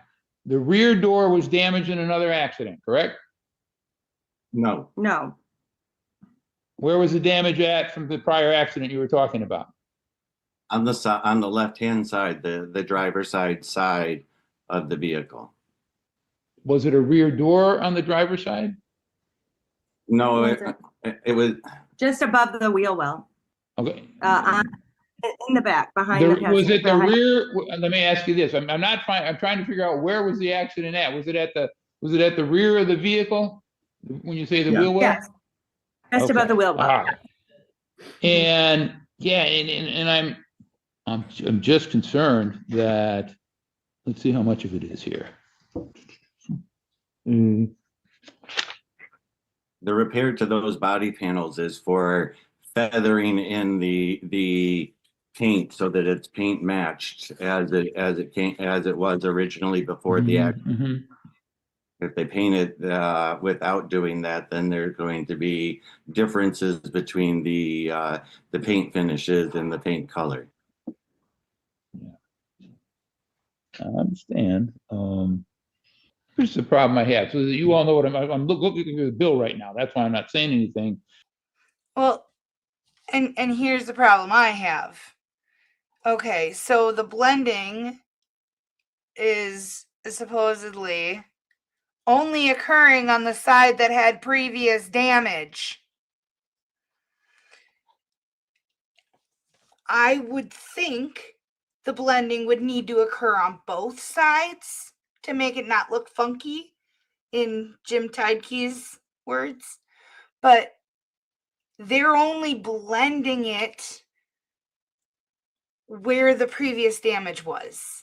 To me, that sounds sus as all get out. And it seems like the majority of the paint and time is about the rear door and the quarter panel, as opposed to the rear of the car where the accident occurred. And that might very well be needed. You can make the argument that it is necessary to tie it in. I am concerned, though, the damage from the prior accident was fixed, though, with this repair? It would not be fixed with this repair, no. Why not? It says they're fixing the quarter panel and the rear door. Doesn't that cover all of it? They're painting it. They're not repairing actual damage. It's paint work, not repair work. Also, the rear door was not damaged in the other accident at all. And I believe we submitted pictures of the scratches on both the door and the bumper. And when I went in to get this estimate, I specifically told them to focus on that part. I said, I only want the estimate for this specific part, this rear, and then this is what they gave. Which I understand it's a lot, and I had tried to contact them. I included all of the messages that I sent to Jeremy Steck, Barry Steck. I had tried to contact them before I even came to small claims court. You know what? You haven't done anything in bad faith. I'm not saying that. I think you've acted in good faith. It's me as a judge. I have to be clear on what I'm accepting and what I'm seeing. And I think what we need is some clarity as to what the repair was. Was it absolutely related to the rear or not? And I'm going to give you what I think is the fair thing to do is I would just adjourn this. I'll set up another date. You go to the repair shop and get that information. In the meantime, I would suggest, Mr. Steck, you're going to have to pay something. There's no doubt. It might be the full amount. If you have Ms. Maximilliano's number, my thought would be it is definitely worth your while to come up and try and resolve this if you can. You don't have to if you don't want to. But you understand what I'm telling you, Mr. Steck? Sure. Okay. So we're going to put here, defendant admits liability. Your Honor, can I just go ahead. point out that the estimate is actually for around $4,500, plus we have another $169 into filing fees, serving fees, and other things like that. Even if you take out 33%, a third of the expenses, we're still at that $3,000 threshold. I believe that we've more than satisfied that amount of damage. We would be happy to get another estimate, but I'm unsure. It's going to end more. Mr. Steck, would you agree to the $3,000? I will not. Okay. Do you have any evidence at all to back up that their estimate is wrong? I have pictures I took of the accident of the day of. Okay. Yeah. I'd like to know if he has pictures of his own car from the day of the accident. Right, there was a chunk of the grill that was busted out of it. What does that matter? He's not suing you to repair his car. He's admitting fault. He's just not trusting your estimate that's wanting him to pay for rear quarter panel and rear door work on one side. Out of his car. Oh, all this comes, he admits liability. It's all about what does this estimate mean? And I just want to make sure everybody agrees it was a prior accident. There's mention here of fixing the side. Is it just for the paint? I just need some clarity on that. And if they can clarify it to you in writing, if they want, they can zoom in and testify real quick. This is not going to be a long process. I just want to, but I can't rule. I also will check on, does the $3,000 limit apply? Because he did not have the mini tort insurance, he may very well be liable for the $4,600. I'll have to check on that. Okay. All right. And so I can just have Sarah, I'll go back to Sarah, and then they will write out a clarification that it is for that specific part, and then send it back in the next time we have court. And then we're just, and I'm putting my notes here. Do I just send it to the same email address? Yes. Okay. Okay, great. Well, how about you not only have Sarah say that it's for that specific part, but why don't you get a second estimate? When I was a teenager, if I had any kind of an accident, it didn't matter what kind. The insurance company required 3 estimates, and then they would pick usually the cheapest one, but they always wanted the 3.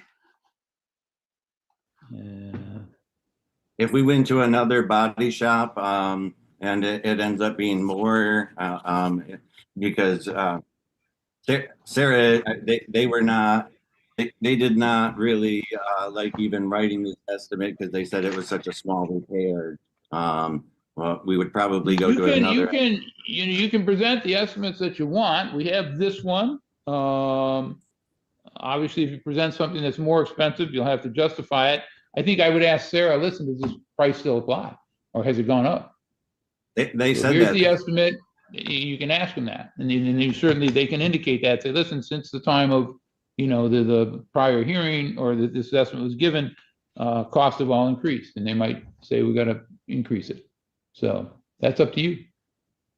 Okay. Sounds good. So I appreciate it. I do apologize for having to adjourn it, but yeah, otherwise it's a dismissal. I don't want to do that. I just want to set it up for another court hearing. And I don't know what, it might be a month or 2 before you get that, but you will get it and we'll take care of it. Okay, thank you. All right. Thank you. Thank you, Your Honor. All right. Okay, and yeah, everybody can hang up. We'll get you the date. It'll come from the court. You don't hear from the court within a couple of weeks, please call. Okay, thank you so much. Thank you. Lori Swick, CWIK, are you there? This is Judge Salamone. Ms. Gibson, I can see you and talk to you in 1 second. Good morning, Judge. Good morning to you. Ms. Swick, can you unmute, please? Okay, can you hear me now, Your Honor? I sure can. Would you state your name, please? Lori Swick. Thank you. Do you have a camera at all? Yeah, let's see. And is Adolph with you? He is for the time being.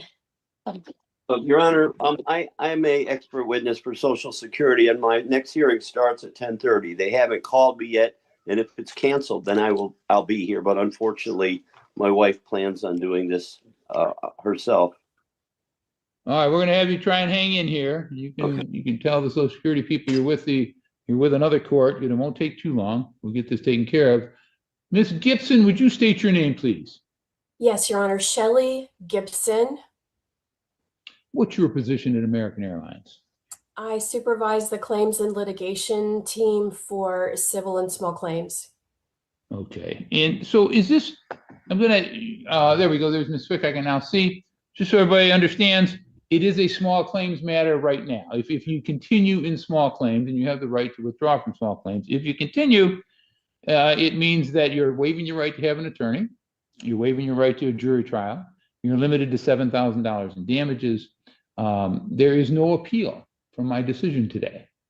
And if you don't like that, you don't want to waive those rights, that's okay. All we do is we remove this case, we put it on the regular docket, and then you have all the rights. You can ask for over $7,000, you can have an attorney, you can have a jury trial, you certainly have the right to appeal. So, Ms. Swick, you understand what I have told you?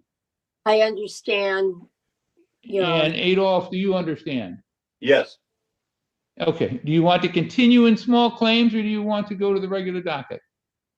Stay small claims. We'll stay in the small claims, Your Honor. Okay. Ms. Gibson, you understand what I've said? Yes, Your Honor. Do you want to remove the case? We do not. Okay, then I will, so we'll start then with Ms. Swick. I'll have you start the testimony. If you'd raise your right hand. You swear or affirm to tell the truth and nothing but the truth to help you God? I do, Your Honor. You know, all of those times that you hear people screaming in line, "I'll sue you," when they miss their flight, I present to you the Swicks. Okay, can you tell me what your claim? I have here, I think somehow something happened when you were traveling. What are the details? Oh, yes, go ahead and talk. You're right here. Well, hold on. Here's the thing. I don't want you to start testifying, Adolph, if you're going to leave the room in 10 minutes. Just okay? go ahead, honey. Go Okay. ahead. Yeah. Well, first of all, we did arrive in time, that window that we were supposed to be there, which was 45 minutes. However, they were very slow checking in the luggage and other, passengers. And Where did you fly to? Let me ask you this.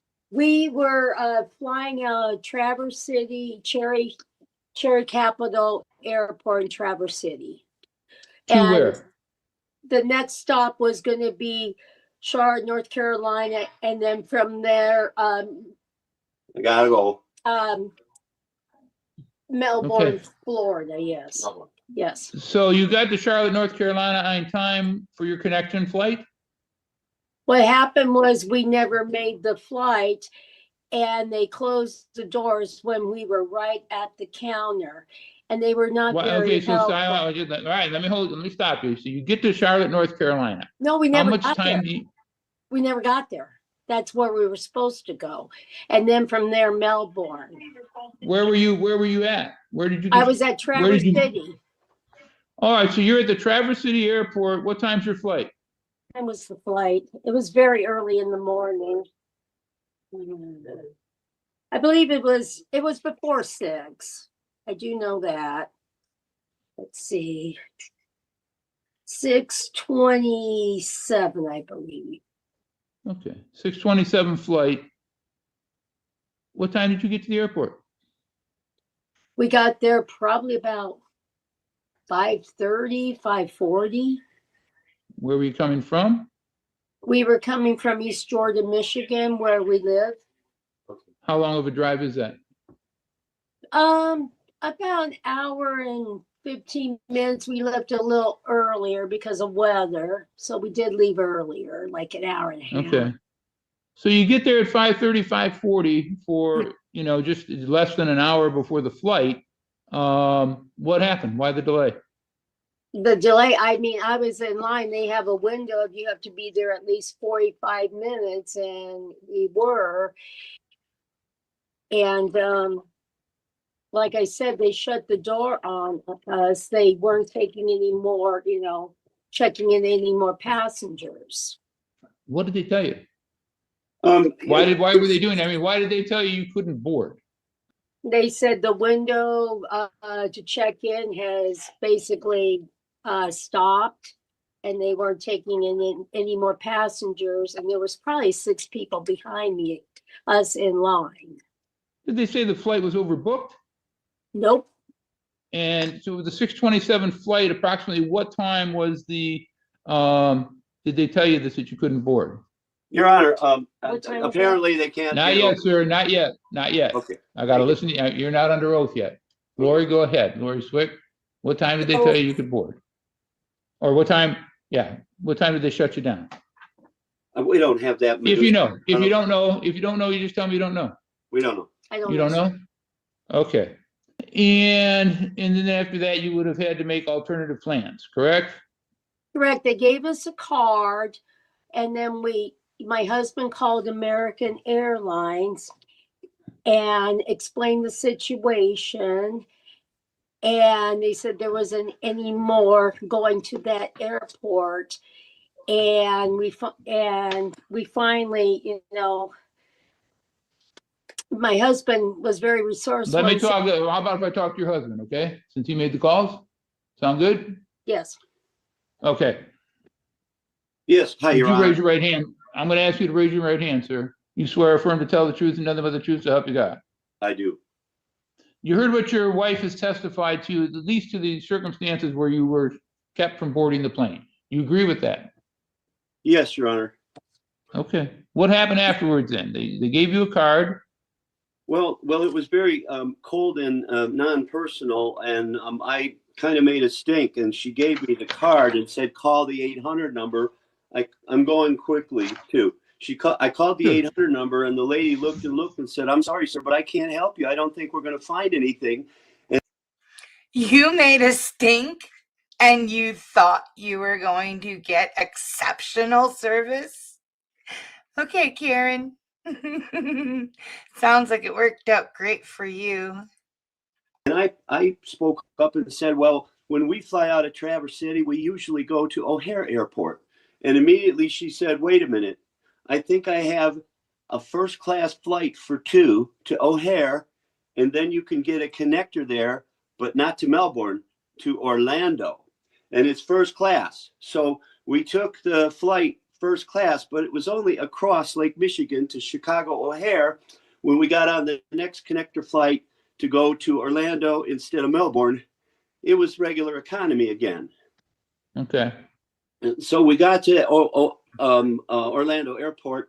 Right. We had to get a ride to our motel. Our motel was a half a mile from the Melbourne Airport, and there's a free shuttle. Instead, we had to drive for 2 hours and pay $211 to get to our motel.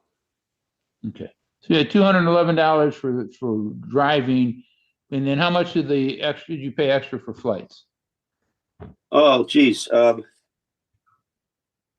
Didn't work on that part, but let's see, here it is. We paid $1,950 roughly, I believe. It's here somewhere, of first class, and they didn't charge us $1,950 just for her. They charged $1,950 for both of us, so the total was, I believe, something like $3,800 extra, when we had already paid $1,688 for our normal round trip. And I bought the tickets 6 months in advance because I wanted the discount price. Okay, hold on. And I just want to make sure. So you each paid $1,950 for a first class ticket. How much had you already paid for your tickets? $1,688.38. Okay. Was anybody giving you any credits for that? No credits, Your Honor. We did go to. Did you get a refund? Did those get refunded? nothing, no refunds. In fact, they said you could settle it when you get home, and there was no one to talk to. I called a person. He says, I can't handle that. You can only send your complaints by email. Well, it was a dedicated line to American Airlines, and the first complaint I sent was responded to within a half hour, and it was just a form letter and didn't address any of our concerns. And I called later, and the same person said, well, next time ask for a callback.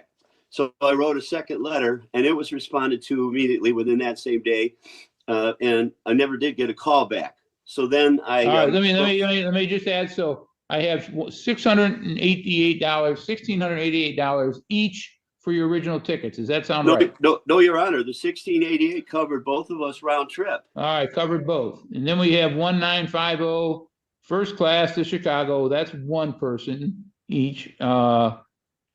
What did you have to pay to get then to Orlando? We already, that was part of, I believe that was part of the first class additional charge, because we didn't have an original flight to Orlando. But you didn't fly first class to Orlando, is that right?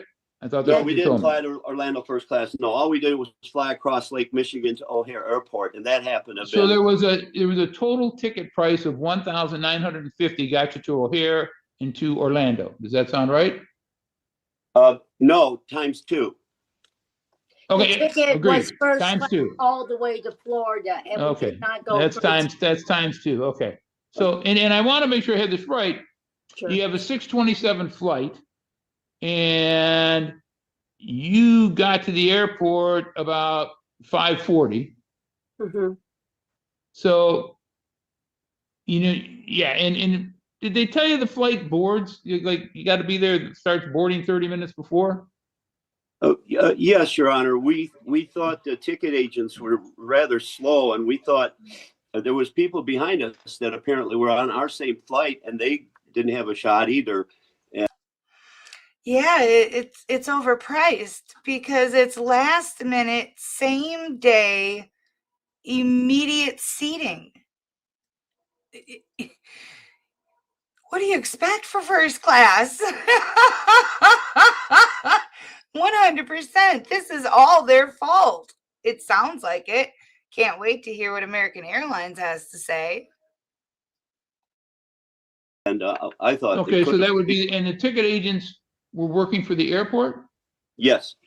I believe they might be working for American Airlines at the airport. It's the American Airline terminal, Your Honor. Okay. I just, hold on just a minute. Ms. Gibson, you're obviously going to be able to present your side of the story. Do you have any questions that you thought should be asked of Mr. and Mrs. Cook? Okay. No questions. Okay. American, hold on. I'm going to ask you to raise your right hand, okay? Thanks. You swear or affirm to tell the truth and nothing but the truth, so help you God. I do, Your Honor. Okay, so what's your take on this? Just to verify that you have our exhibits in front of you, and I sent those in as required by the court 5 days before the hearing. Okay. I haven't received anything from plaintiffs, but I've got a UPS tracking, defendant's exhibit list, yes. Reservation record, got those. Right. So I would like to acknowledge that plaintiff just under oath testimony advised they think they arrived at the airport around 5:40. I will draw your attention first, kind of out of order, then to Defense Exhibit 3, which is the flight schedule for their original flight, which was the. Let me get it, because all right, and let me grab that exhibit. They're labeled at the top of the page. The top of this page says flight history, and it's Defense Exhibit 3. Okay, I got it. The Defense Exhibit 1 is multi-pages, correct? It is. Most of the courts okay, that I just want to make sure. So when I'm looking through here. So there's 1, there's 2. Trying to get to 3. I can go through each page. Okay, who got Exhibit 3 flight history? There we go. Right. So the original flight that plaintiffs were booked and ticketed on was flight 4024. You see that departing Traverse City 15th of February 2025 as successfully flown. The scheduled departure time is 6 a.m. Okay. And by plaintiff's statement of arriving at the counter, I'm assuming that's what they mean, at the counter at 5:40. We were already past the 45-minute cutoff time for check-in at that point. So I think we've clearly established that they did not comply with the check-in requirement.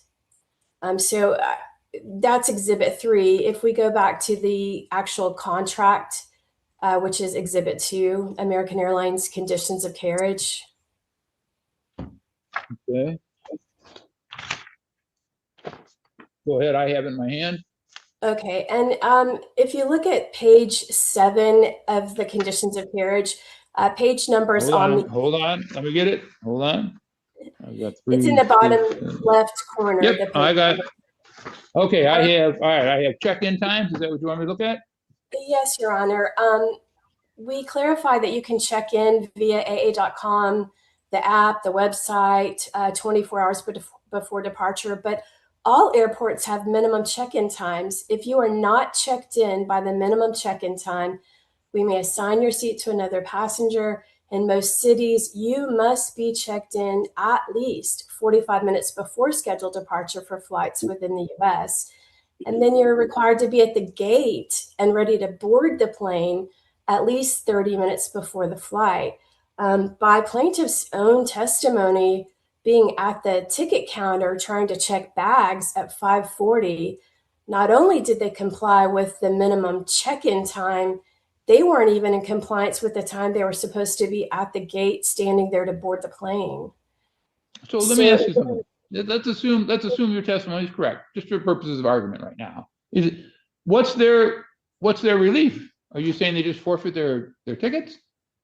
They didn't forfeit their tickets, but they weren't in compliance with check-in, and they did have restricted, non-refundable type tickets. When the ticket agent there advised them to call the reservations line, they called, and at that time, when the other option was found for them to reroute through Chicago and Orlando, American used the original values from their advance purchase, non-refundable, booked 6 months in advance fare, and had to apply what the new ticket cost for the same day walk up for a flight leaving within the hour to connect through Chicago and into Orlando. And the $19.50 that plaintiffs have referenced is the additional collection to exchange their ticket for that same day fare that was applicable for them to travel. It would have been a $3,600 same day fare. Is that what you're telling me? That's correct. Okay. That's correct for that route. I'm going to stop you for a minute. Mr. Swick, what do you say to what Ms. Gibson has said? You had non-refundable tickets. Does that sound right? Yeah, and we were under duress, Your Honor. And you arrived there, around 5:40 for a 6 o'clock flight. Were you under a mistake that you thought maybe the flight was at 6:30 or something? No, he just said he was under duress. Didn't you hear him, Your Honor? They booked those flights under duress. No, Your Honor, no mistake. And there was bad weather that day. But being on time there's more issue than just being on time. It's the way we were handled after we were told that our flight was canceled. What does that mean? Well, I wanted my wife to read. I made a summary. Could I read the summary, Your Honor? Well, just, yeah, if you can. How long is the summary? I'll be quick, not very long. Okay, go ahead. Okay, in an emergency such as ours, customers should not be required to pay full first-class fees when there is no other choice or alternative. Money should not be collected without inclusion of the well-being of the customer, at least with a commitment for financial adjustment afterward. Airline consumers deserve respect as human beings to receive assistance from the authority they have put their trust in. We did not feel this happened. Ticket agents must respond to cutoff times, not just move routinely with whoever is next. Their efficiency is in question regarding the circumstances of this lawsuit. There were other persons also behind us who missed the flight. They should have received priority to the front of the line, given the circumstances. Customers whose flights have been canceled should receive professional assistance from the airline. My husband and me should not have had to be more resourceful than the American Airlines agent on the telephone. She had no thoughts of checking with O'Hare Airport. She kept telling me, "Mister, I'm very sorry, but I'm not going to be able to help you." And last but not least, American Airlines should address the above issues without the need for customers to engage legally to explain their services were not acceptable. He wrote that for his wife to read off. And then when he had to read it, he still left in the parts that were to be read by his wife. My husband should not have had to be more resourceful than the ticket agent.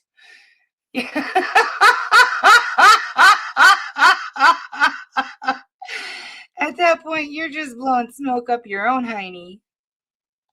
Thank you, Your Honor. I'm going to ask Ms. Gibson, are the ticket agents at the Traverse City Airport your American Airlines employees?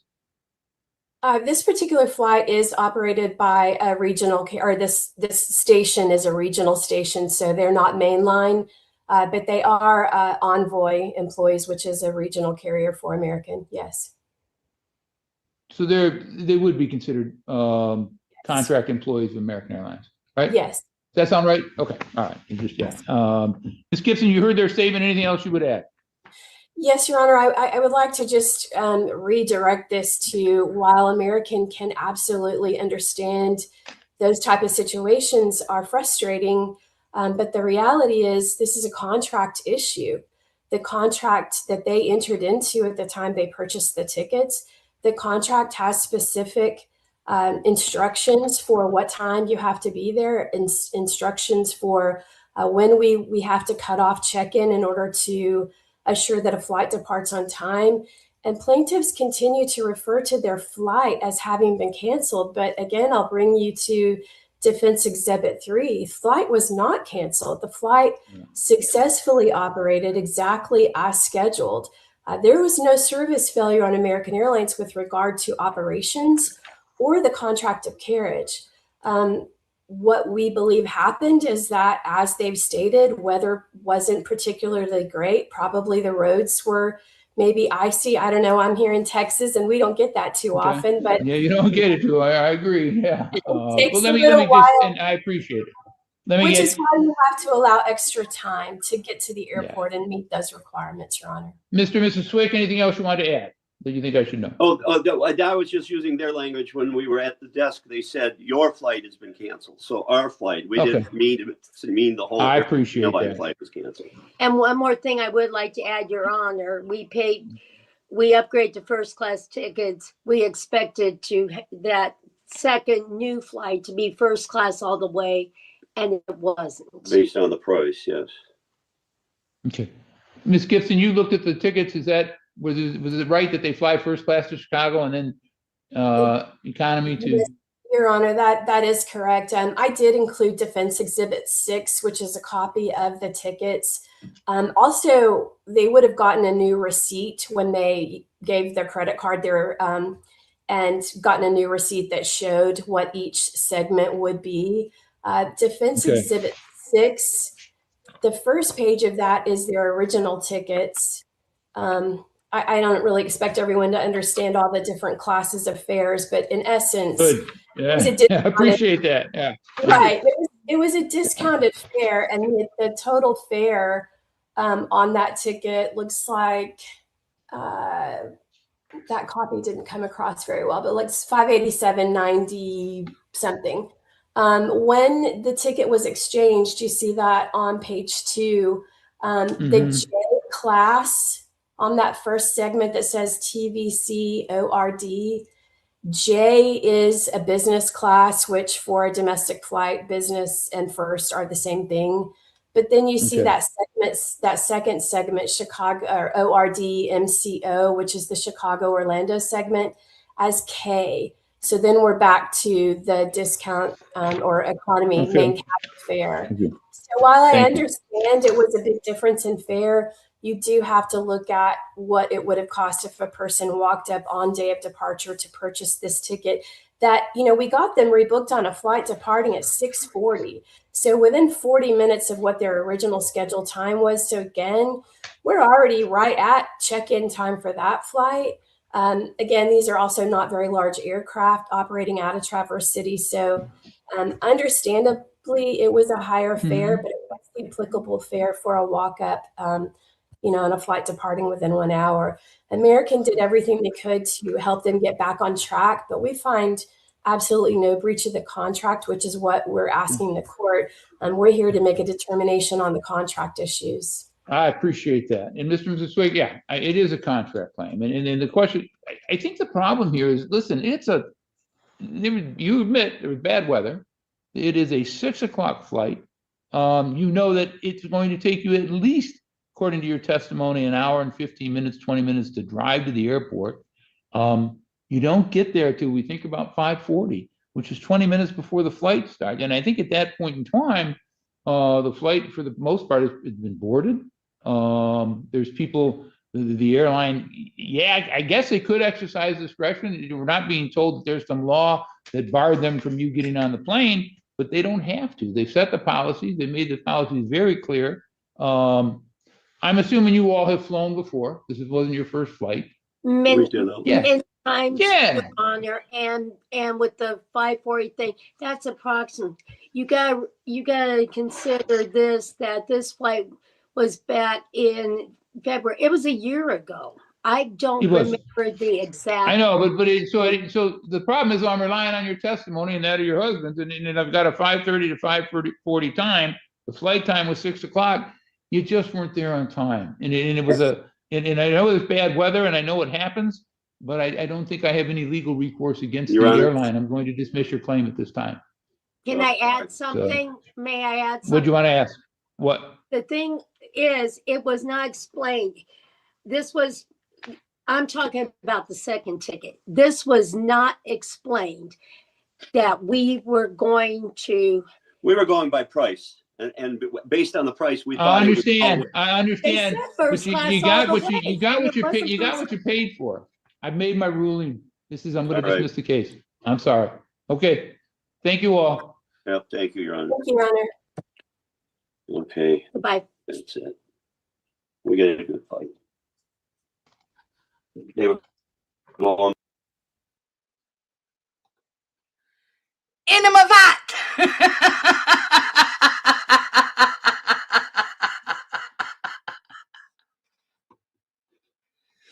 Yeah, that's a possibility.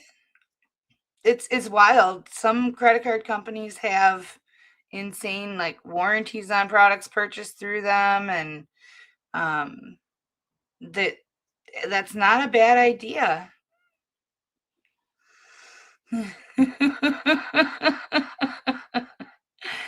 First class all the way. Yeah.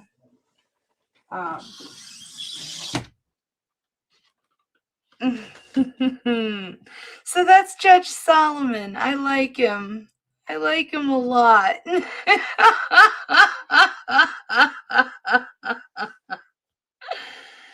I think their biggest problem was they had no intention of leaving on another day. They had absolutely zero backup plan, and they didn't care. They wanted what they wanted at the moment they wanted it. And then they wanted to be treated like royalty because they didn't get it. Typical Karen behavior.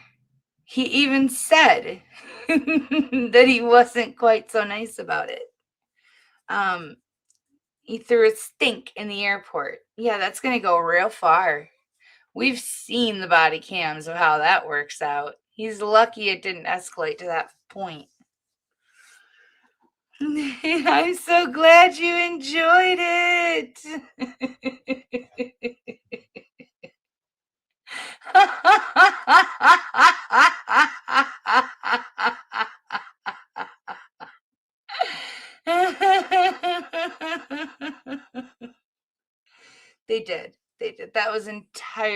fault.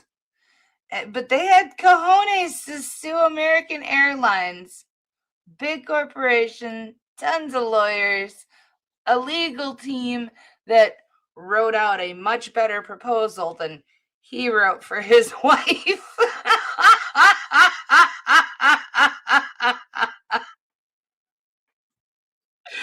That still gets me.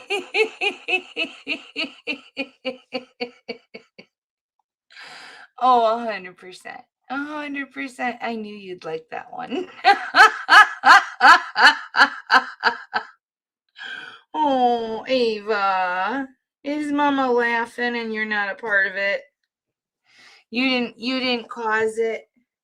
Maybe you want to be a part of it. Come on.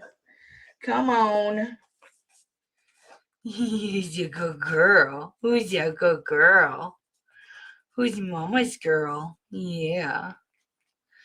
Yeah.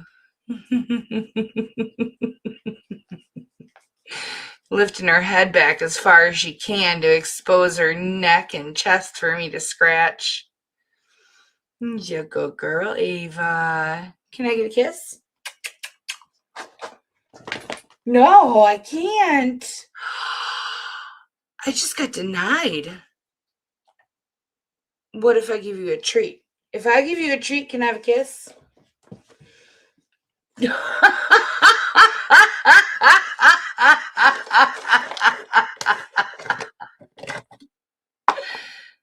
Oh, she got me trained.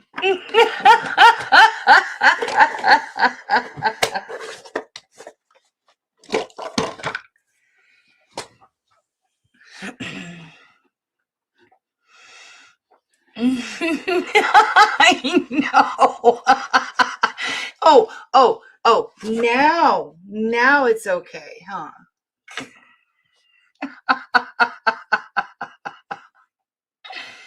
It sure does, but I can't believe my dog knows to resort to it.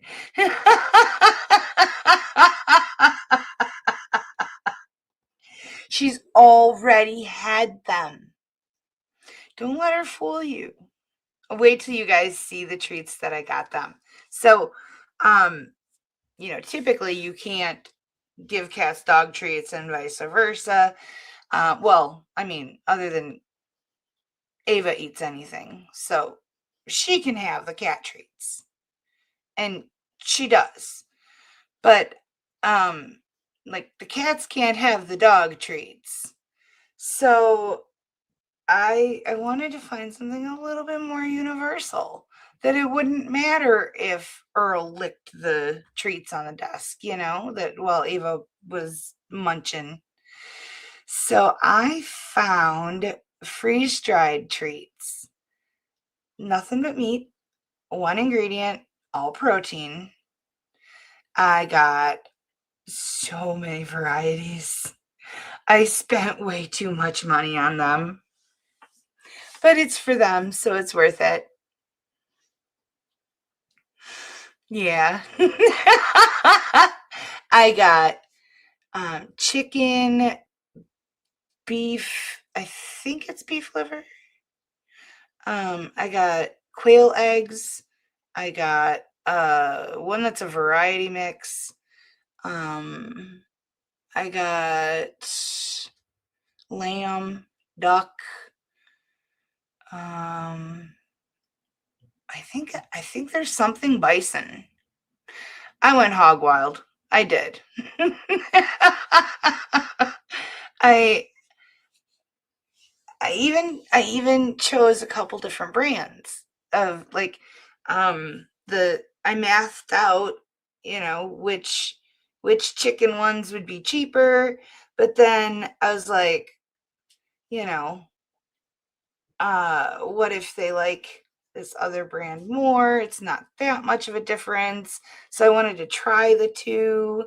So I got a couple of chicken ones. Yeah.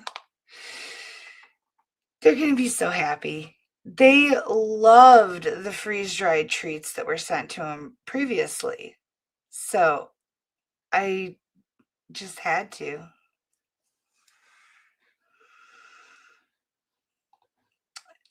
She's very smart. She is. She likes to play dumb, but she's smart. Yeah, sucker.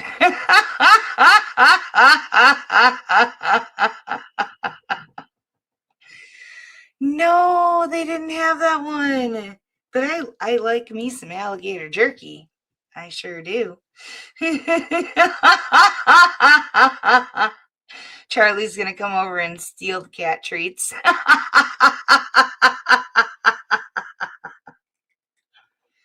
Well, no. Well, okay, I did, yeah, but I didn't choose the cheapest one. And the reason is the least expensive one was sold by Amazon, and it was an Amazon product. But it wasn't a one ingredient product. It had all kinds of fillers and preservatives and things, colorings, and no, I wanted just freeze-dried chicken. That's it. And the Amazon one had a lot of extra stuff in it. Just because it's the cheapest, it doesn't always make it the best. I'm a very cheap shopper, but I'm willing to spend a little bit more to get a quality product. And if they're not going to eat it, what's the point anyways? I've gotten treats for them before that they wouldn't touch. And I'm sure you saw the message, but just for future reference, the kitty licks that you got, Jerry, these ones, they were the first ones that you sent. They all love them. All of them. And they're creamy, and they're very good quality product. These, the lickables, Bandit and Tiny Kitten will not touch them. They'll take one lick and then they'll walk away. If I put it on a plate or on the desk, they leave it. Billy will still eat it. Earl will, yeah, he'll still eat it, sort of. He'll leave it on the desk, which he won't with the kitty licks. So, and the texture of it, the texture is far different. It's thicker. I don't want to say clumpy because it doesn't have clumps, but it doesn't come out creamy. It comes out and plops off. Like the kitty licks will stay connected and smooth the whole way. The lickables, it'll come off in a little section and then it'll like break off like it's denser. So I just wanted to share that with you.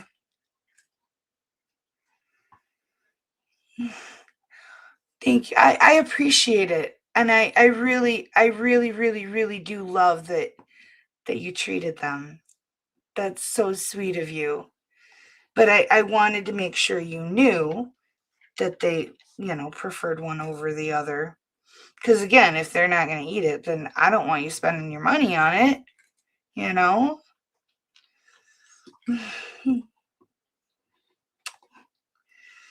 Thank you so much, Manny. I hope you feel better soon. It breaks my heart that you're so sick. Just get lots and lots of sleep and drink lots of water. And I really hope you feel better soon. We're all praying for you. We love you around here.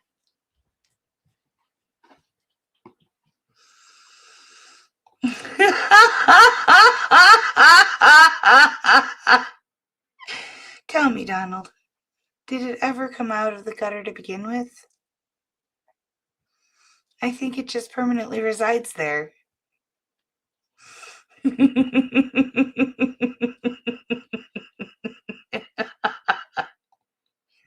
Oh, yeah, for sure. Absolutely, yeah. And I can't believe how good quality the kitty licks are. They really, that Renee's Kitchen one, or Renee's Recipe. Yeah, Renee's Recipe. They are such a good product. I'm not sponsored by them. I'm saying this because it's true. They are a very good product. The cats absolutely love them. They don't stink, you know. I mean, there's sometimes I get some cat food and open up some treats and I'm like, whoa, buddy. No, these are really good. And they share them. Even the cats that don't get along, they'll get along to get a hold of them.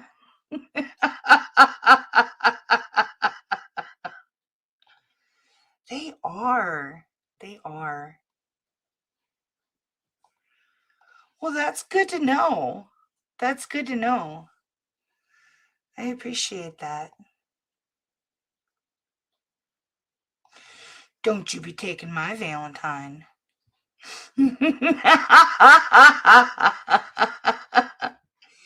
the guys deserve a happy Valentine's Day too. I love you all so much. And I really appreciate you being here. All of your support. You guys are so amazing. And you're kind of funny.